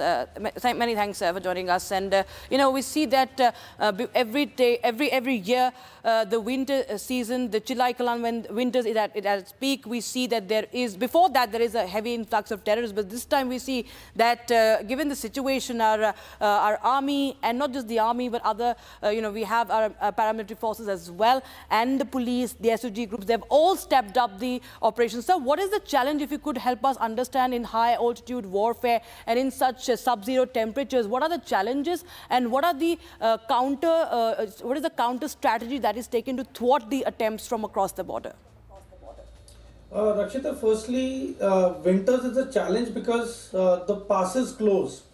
So the challenge comes for the Indian forces that before the passes are about to close, there is going to be 101% attempt for infiltration, which probably has taken place. And there is information that approximately 35 terrorists have infiltrated. So that is quite a large number compared to the present scenario. Secondly, you see, with the diminishing local support which has been going on, these terrorists are now, taking advantage of staying at the higher reaches of the mountains so that they cannot be detected, number one. Number two, they can have the overall view of the area and then plan their move. Major Tur, I'm sorry to interrupt you there. Just stay on with us. We have a breaking news coming in. There's a blast reported from Venezuela. In fact, there are back-to-back blasts that have been reported. 7 explosions reportedly have been heard. 7 explosions have been heard. And this is the visual. A huge plume of smoke is visible there. This is the update coming in first from Republic TV. But there are multiple explosions rocking Caracas, that is in Venezuela. And this is the breaking news. It seems that this situation is escalating, and we've seen the tensions between Venezuela and United States as well that have been going on since the past few weeks. But now multiple explosions heard in the capital city of Venezuela, in Caracas, amid the tensions with US. Looks like another big-time escalation in here. At least 7 explosions were heard. Low-flying aircraft was seen in the capital city. And what we understand is that now Gustavo Petro says that right now Caracas is being bombed. He says right now they are bombing Caracas. Alert to the whole world. They have attacked Venezuela. They are bombing with missiles. The OAS and the UN must meet immediately. So this is this is the update we have right now. Major Samar Patur continues to be with the Major Tour, but it seems that this is an escalation between US and Venezuela. We see huge plumes of smoke, and reportedly 7 explosions have been reported from Caracas. Rakshita, on the 3rd of January, that is today itself, in the morning at 6 a.m., a NOTAM was issued by the United States FAA. So that is one of the major reasons that this NOTAM has prohibited any American civil aircrafts to fly above Venezuela or its airspace. So that was a clear-cut indication. Secondly, yesterday there has been a visit by one of the Chinese foreign ministers to Venezuela. So that is one of the major concerning factors, that China is now actively involved in supporting Venezuela against the American forces, and in the coming few days it is going to be visually seen that how the Chinese anti-aircraft grid is effective, how the Chinese weapon systems are going to be effective against the American weapon systems, and that is what Maduro has been doing for the last 3 months. He has been weaponizing his country. He has been purchasing HQ-9s and fighter aircrafts from the Chinese. So now I am sure that, you see, China is now a proxy in the war between the Americans and the Venezuelans. And I certainly feel that Russia is involved as well in weaponizing Venezuela, but is going to keep out of it actively and is not going to come out publicly in support of Venezuela because of the Russia-Ukraine war and the crisis taking place there. So yes, this is a developing situation, and the anticipated attack was expected in the end of September, which is now probably come on the 3rd of January. So now it depends that how long the fight is going to be, and it also depends upon the public of Venezuela, whether they will be accommodating and welcoming the American forces against the Maduro military and the private military contractors, or the people of Venezuela are going to side with Maduro. That is a matter of, I think, hours, which will define how the war is going to pan out between USA and Venezuela. Right, sir. What is the options? As we see Gustavo Petro of Colombia, he is urging UN to intervene. But what really is the option for Venezuela from here on? I certainly feel that Venezuela doesn't have any options left. They've already been given more than 3 months to respond to the Americans, and but sadly there were no negotiations taking place. There were only threats and lack of control of the drug cartels by Maduro and his military. So because of that, one of the major reasons was the drug cartels and the drug trade, and fentanyl has been a very a menace creating drug which has infiltrated the US everywhere and has crippled most of the lower class population in the US. And that is one of the major reasons that the crime rate had gone up, and the illegal immigrants were moving from Venezuela just to carry out drug deals and facilitate the drug cartels in receiving and sending of drugs from the US to Venezuela. So President Trump had very openly declared a war against the drug cartels. They had openly been making public the decimation of the drug cartel boats, and their cartel members were being terminated and liquidated by the US forces and the US Navy. However, I think now is the time where they are going to move in and take out Maduro from the leadership. And one of the major reasons is Maduro getting closer to Russia and China, as well as, he had inked many trade deals with China and Russia in terms of oil. So that was one of the major reasons what was irking US long back. And I certainly feel that this war is not going to go in favor of the United States, because looking at the past of the Americans, and how they dealt with the national asset, so-called crude oil in Syria, which was stolen in very large quantities by the Americans. Same would be replicated over here, which I certainly feel that Russia and China are now going to draw the line by being proxies for Venezuela and providing Venezuela the latest weapon systems to counter the Americans.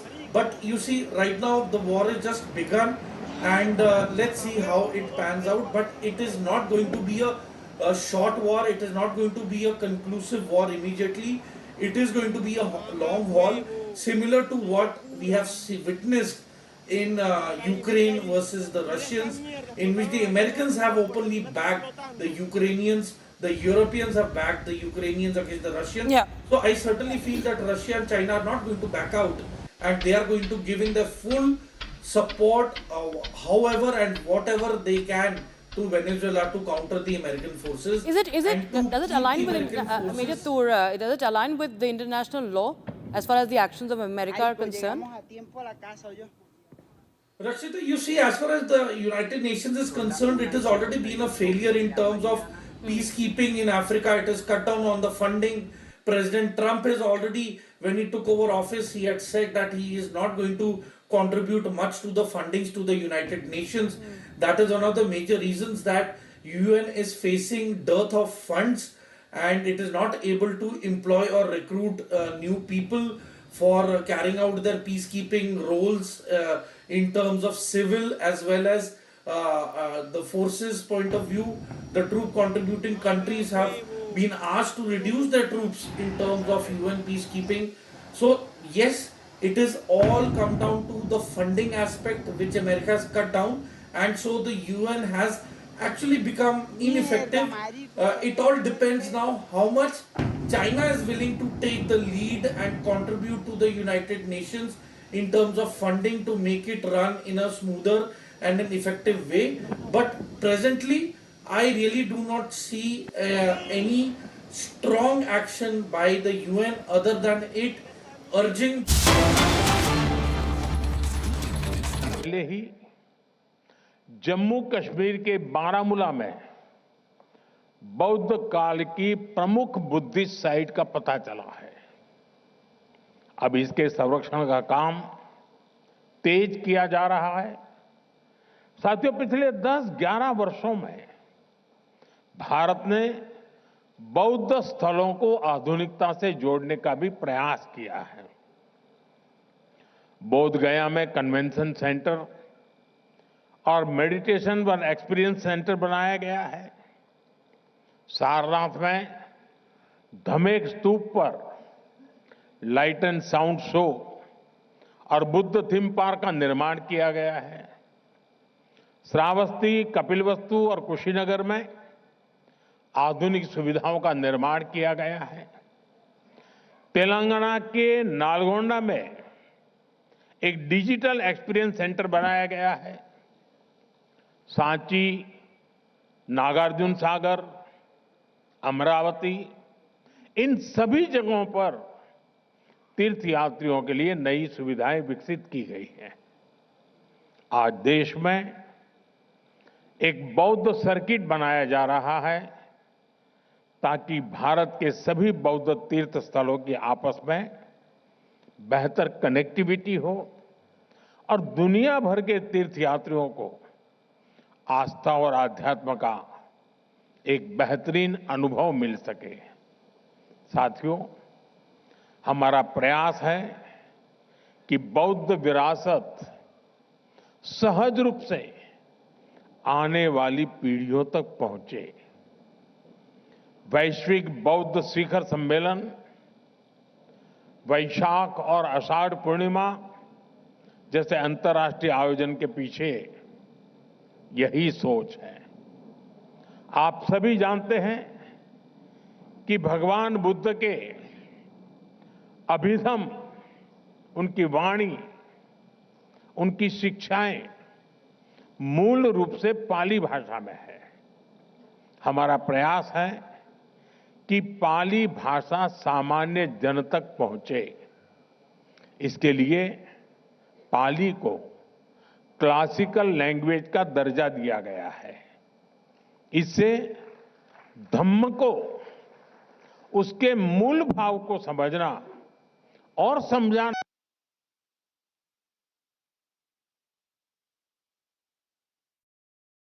Right, that is the Prime Minister right now.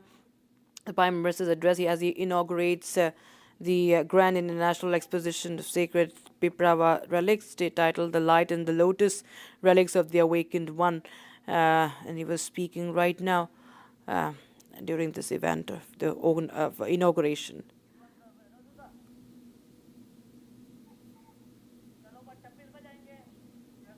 All right, we'll go back to the story. We are tracking Venezuela. U.S. strikes hit Venezuela, and reports suggest that they have targeted the military bases, the defense headquarters in Caracas. Explosions and smoke seen near Fort Tiuna, that is home to Venezuelan Ministry of Defense. So these are the visuals coming in from Caracas in Venezuela. America attacks Venezuela. And we have these dramatic visuals, huge plumes of smoke that is visible. At least 7 blasts, 7 explosions have been reported from the Venezuelan capital of Caracas, and this is the biggest escalation, in fact, if you see, between the United States of America and Venezuela. And this is the latest update we have right now. America strikes Venezuelan defense headquarters. Explosions near Tiuna, that is Venezuelan Defense Ministry. Explosion in Caracas, and even United States choppers. The Chinook has also been spotted in there. And this is very much visibly United States-led strike in Venezuela. And we have, of course, we have seen that in the past few weeks, Venezuelan boats and other boats have also been targeted by United States. But this, of course, is a massive, massive escalation. These are the explosions that have been reported in the Venezuelan capital, building pressure on Nicolas Maduro, Venezuelan the president. But this is a serious escalation. We do understand that there is all-out chaos in the city of Caracas, as 7 explosions have rocked Caracas. America attacks Venezuela, and the American choppers are visible in there. As you can see, the visual that we are playing out for you on the second window, the right side of your screens. And we will try and understand more updates from ground zero. But the Colombian president has also said that U.S. has struck Venezuela, and he has called for UN intervention on this. And this is, viewers, United States and Venezuela, a conflict that continues to escalate here. Major Samar Batur joins us back on the broadcast, getting us more understanding of this situation. Major Tur, well, this is the biggest ever escalation, isn't it, as far as US versus Venezuela is concerned? Certainly, Rakshita, because you see, they have the full strike group fleet over there of the USS Gerald Ford, and it has the Tomahawk land attack missiles called T-LAMs, which are, all these ships which are there, the strike groups, they have more than, I think, more than 2,000 Tomahawk missiles ready for launch. They have their attack helicopters, they have the F-35, F-18 Super Hornet aircrafts ready. They have their B-52s ready for a strike package. So the Air Force, the US Air Force has begun its attack, which is the basic telltale sign of how the Americans go to war. We've seen it unfold in the Gulf War of Desert Storm 1, and then Iraqi freedom in the early 2000s we saw. So you see, and then they have the Iwo Jima amphibious group, which is already ready. It is of the 22nd Marine Expeditionary Unit. So these are already there. They have around 10 to 15 V-22 Tupolovs which are ready with the American troops for doing landing and then facilitating an amphibious landing by the Iwo Jima amphibious attack group. So the Americans were preparing for this. The US Coast Guard is going to be at the outermost. Then the US military is already ready with the Chinook helicopters and a landing craft, which is called the USA Wilson Wharf, is already there. It shifted from Cuba towards Venezuela last month. So you see, the Americans are going to go in with full force, with no stone unturned. But the big question is that whatever weapon systems that Maduro has acquired from the Americans, how effective is it going to be? How much damage is it going to cause? And the air defense systems and the manpads that they have acquired from the Chinese and the Russians, how well are they going to be employed against the American Hepters and against the American aircraft systems, the F-35s, and the stealth technology of the American Air Force is going to be put in the test. And as far as you see the aerial bombing is concerned, Americans will lose the initiative if they land up bombing civilian areas, because then it will become a chaotic scene for them and they will lose all support from the people of Venezuela who are not in favor of Maduro to be in power. Maduro is basically being seen as a dictator. He is the successor of Hugo Chavez.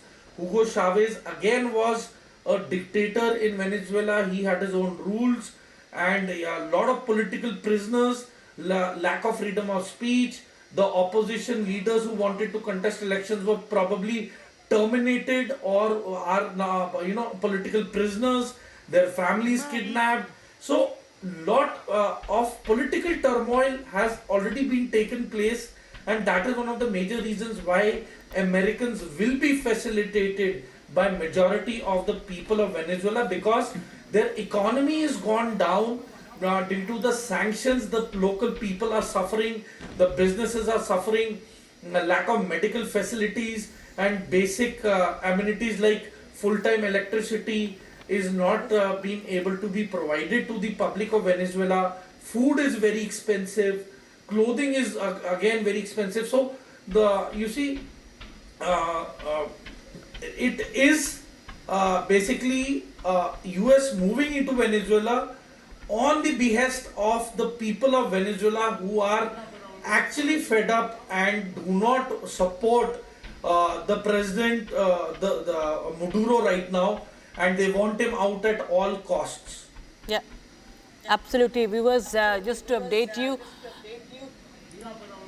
American strikes on the Venezuelan capital. American choppers spotted near the site of explosions, and reports suggest that the defense base, the defense headquarters of Venezuela was on target, and that has been struck. At least 7 explosions have hit Caracas. Low-flying aircraft also, the sound of them also heard. And what we understand is that this happened around 2 a.m. local time Saturday in Venezuelan capital. Not immediately clear what was behind the explosions, but this is the American strikes, and we are trying to the blasts coming as the US military has been targeting in recent days. Alleged drug smuggling boats have also been struck, have been targeted by the US military.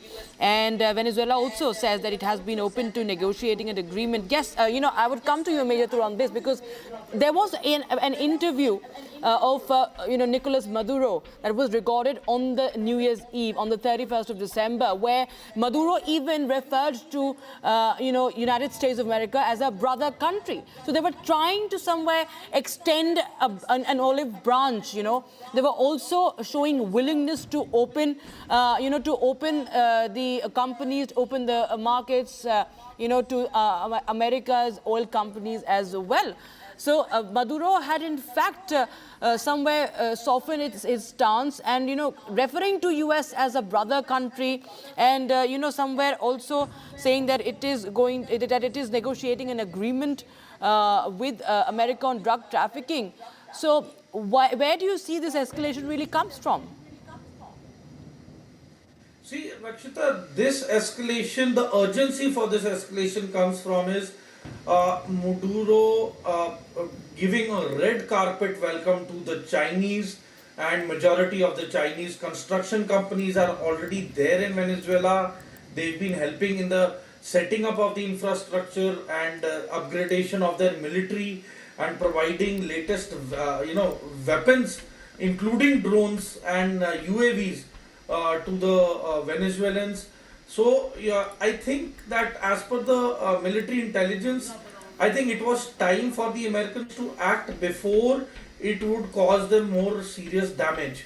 So that is one of the major reasons. And you see here the basic infrastructure of Maduro will be targeted. Basically, it is going to be the electricity grid, it is going to be their oil depots, it is going to be their airstrips, which are basically going to be used, their escape routes and helipads are going to be targeted, the jetties and the ports, which are basically having political presence of Maduro, are going to be targeted and are going to be encircled.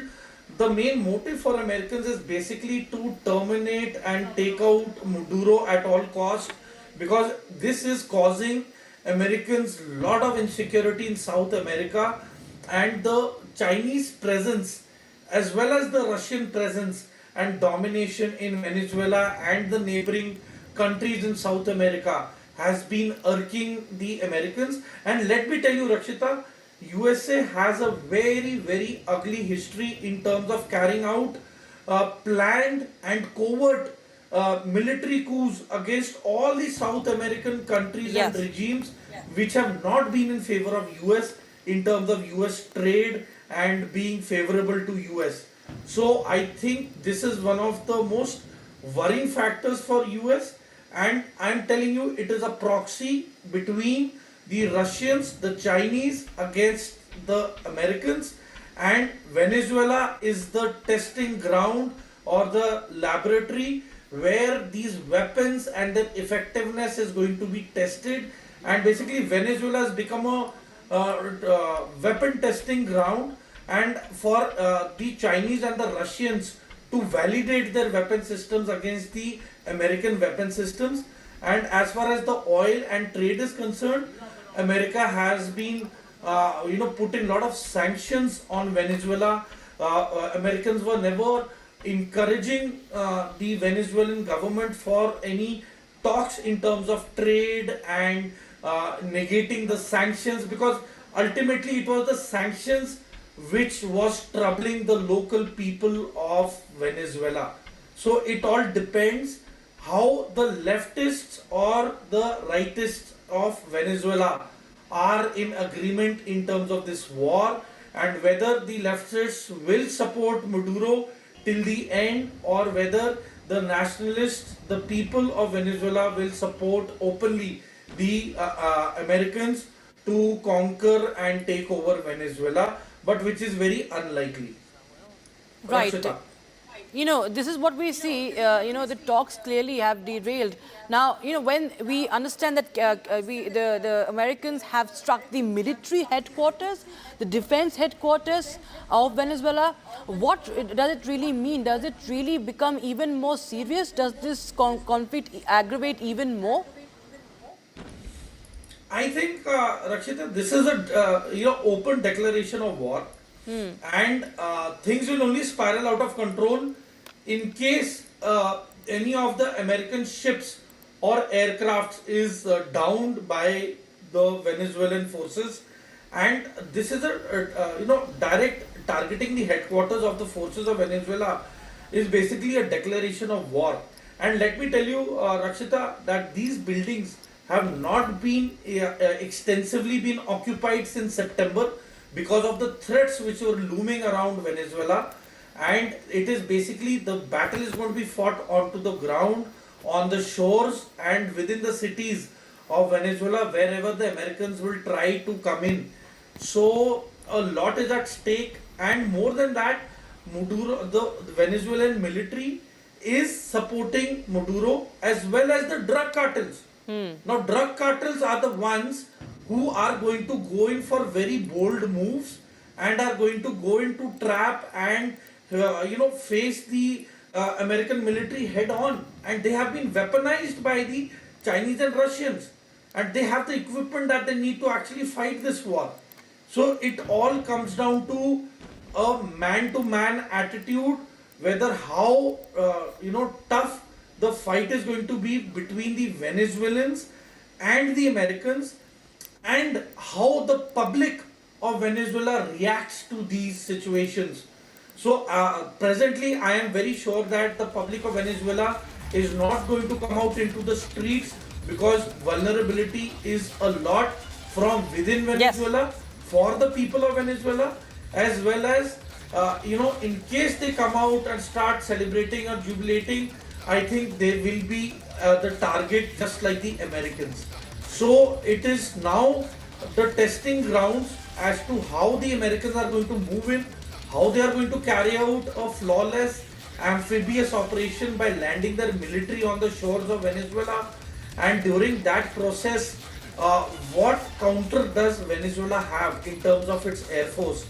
So that is a criticality, and as the day will come to light, I think the air operations and decimation of the Venezuelan air force will be carried out very swiftly. The reports are suggesting that secure the American Navy. It was Donald Trump that who of course ordered the strikes, air strikes ordered by the Trump administration, and that's the breaking news we have right now. So Trump takes this decision of attacking the military facilities, as Major Tur was pointing out, that this clearly points out to the fact that this becomes an all-out war when you strike the military facilities there. This is the update we have right now. Venezuelan president also declares a state of emergency. In the meantime, we're getting an update from Caracas after back-to-back explosions and the sighting of U.S. helicopters, low-flying U.S. helicopters. We see that Maduro calls an state of emergency, and Donald Trump, as per reports, was the one who decided to go after the military facilities in Caracas. That is the breaking news we have right now. And for those who have just tuned in, America has struck Venezuela, the capital city of Caracas, and Venezuela has declared a state of emergency with at least seven explosions have been reported from Caracas. And we see that there are plumes of smoke rising into the night sky, and this happened during midnight, so around after 1 a.m. An orange glow that can be seen at the base of one of the plumes, flashes in another location you can see, and booming sounds have been heard. What we understand as per local media reports, explosions have been heard in La Guaira, that is north of Caracas, and on the country's coast as well. And what we understand more importantly is that the defense headquarters has been struck as per reports. And Major Tur continues to be with us. Major Tur, there have been tensions. We've seen Venezuela. There were reports of Venezuela also detaining some of, Americans also in several cases. The circumstances of the individual cases, of course, vary. There have been information collected by US also on those. So we see that while Maduro was trying to show that he is extending an olive branch, it seems that a lot was going on. Of course, US was targeting those boats as well. But do you feel that there was nothing convincing on the table as far as Maduro is concerned? You see, this was the last effort, Rakshita, that Maduro had up his sleeve to probably buy more time, which he had already done since September. He had already been, buying time, and he was trying to have backdoor channel communication with the Americans, and diplomatically all efforts were being made. But simultaneously, Maduro was also in touch with the Chinese, and yesterday one of the senior Chinese envoy has landed in Venezuela just to oversee that everything is smoothly being delivered to Venezuela, and that they are in possession of the Chinese weapon systems. So that is being carried out. So Americans have not taken that in a good way. Their intelligence had been monitoring this aspect, and you see, the anti-aircraft man-pads have already been delivered to the Venezuelans. The HQ-9s have been delivered, the anti-aircraft grid missiles, So it all depends how effective, and let me tell you that the soldiers who are operating these machines are the Chinese troops. It is not the Venezuelans who are operating these Chinese acquired air defense systems. It is the Chinese expertise soldier who is actually deployed in Venezuela to operate these systems. So is the case with the Russian equipment and the weapon systems. So that is what is there, and I think it is going to be now sporadic fighting. It is going to be see, the sooner the Americans and their intelligence gets to know where Maduro is, and the quicker they are to get to him and take him out, will have some decisive end at the earliest. But if they fail to track Maduro, if they fail to take him out, then probably it is going to be very difficult for the Americans to sustain in a long haul, and would also result in more casualties. You know, the fact that you highlighted China's role in there, you feel that China will also perhaps join hands with Venezuela in countering United States? Rashida, I certainly feel that looking at the present scenario and the sensitivity of the geopolitics which is going on, and how President Trump has been harsh in terms of the tariffs, and how the Chinese have been actually putting back tariffs against the Americans, and the tension in South China Sea, and then the China carrying out the drills nearest to Taiwan ever last week, has also irked the Americans a lot, and China has been testing the patience and trying to probe the Americans as to how they will react. So that is one of the major reasons that China is actively involved in weaponizing Venezuela against the Americans. And I think it is a matter of 72 hours which will actually tell us whether it is going to be a long haul for the Americans, or it is going to be a short, crisp and a decisive battle for US. And the sooner they take out Maduro, the better it will be. The longer they fail to target him, the more difficult it will be for the Americans to actually do a regime change in Venezuela and have it their way. Right. Viewers, it's a state of emergency that has been declared. And if I could just quote the Colombian President Gustavo Petro, who says that the government of the Republic of Colombia observes with deep concern the reports of explosions and unusual aerial activity recorded in recent hours in the Bolivarian Republic of Venezuela, as well as the consequent escalation of tension in the region. Colombia reaffirms its unrestricted commitment to the principles enshrined in the Charter of the United Nations, in particular the respect for the sovereignty and territorial integrity of states, the prohibition of the use of or threat of use of force, and the peaceful settlement of international disputes. So, of course, that is support coming in from the Colombian president. Now, what we understand, as per US media reports, that Trump ordered the airstrikes on sites in Venezuela. And we can see that the entire city of Caracas is in a state of panic. And Maduro has called on the Venezuelans to defeat the aggression. The military base has been struck. So this, of course, could spiral out into a more serious situation. Viewers, what we understand, Venezuelan president has declared a state of emergency. And Venezuelan President Maduro calls people to mobilize to defeat imperialist aggression. And there is, of course, a reaction that has come in from the Colombian president as well.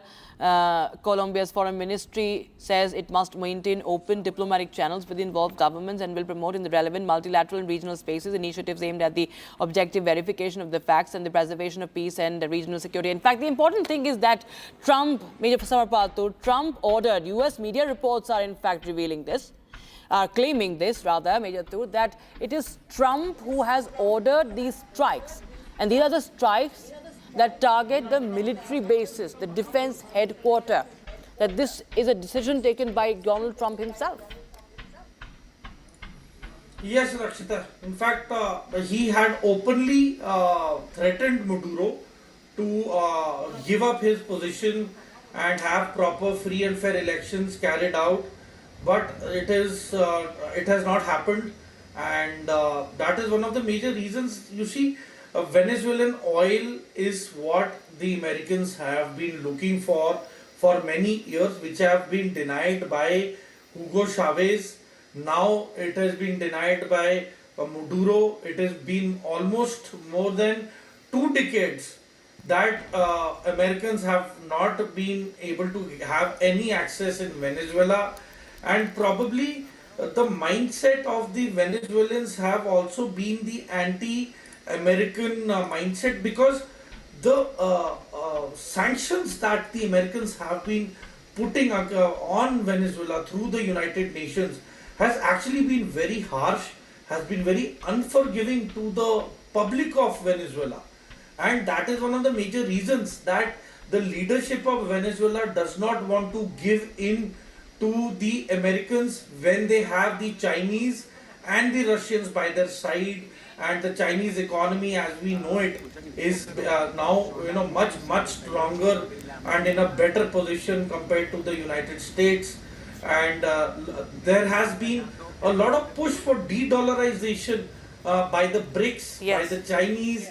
The South Americans were in favor for it. That is one of the major reasons what triggered the tariff wars.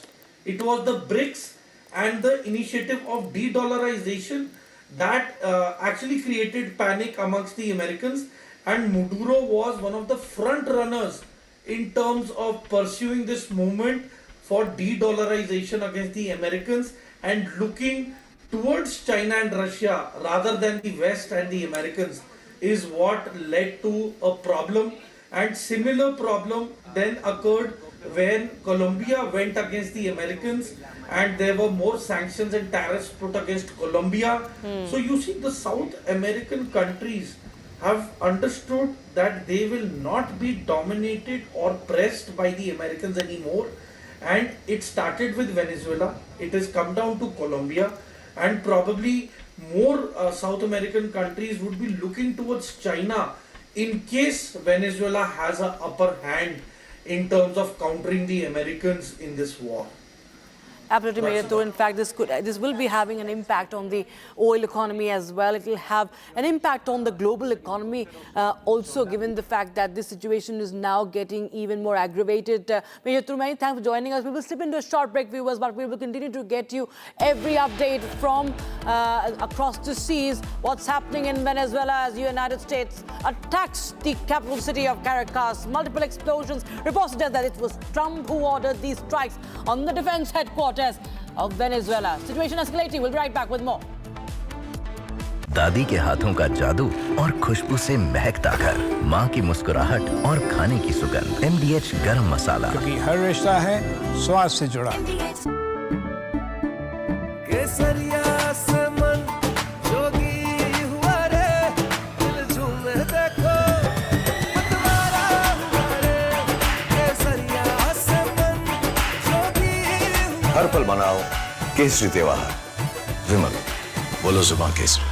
थोड़े में ज्यादा स्वाद, यही तो है इसकी खास बात। वाओ मामा, क्या स्वाद है? अरे मेरे राजा, राजा और मसाला। Republic questions the official line, the rest of the media toes. The bigger question is, who gave this information? Had they done something? The nation wants to know what on earth is going on. We have no interest, we have only national interest and your interest.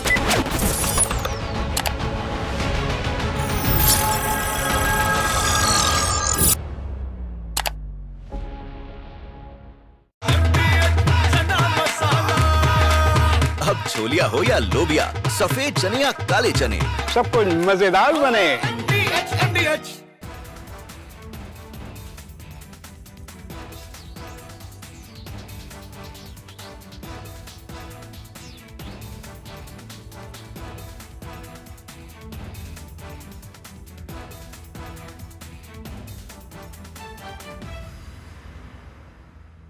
Five, 4, 3. S-200 motors.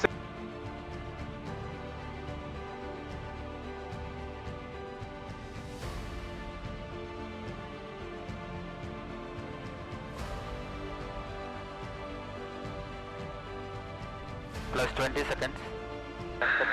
Lift off normal.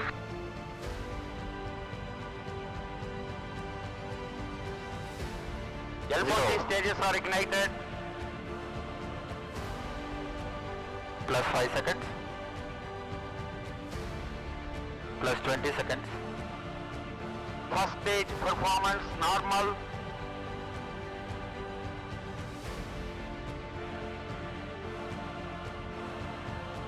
L40 stages thrust cutoff.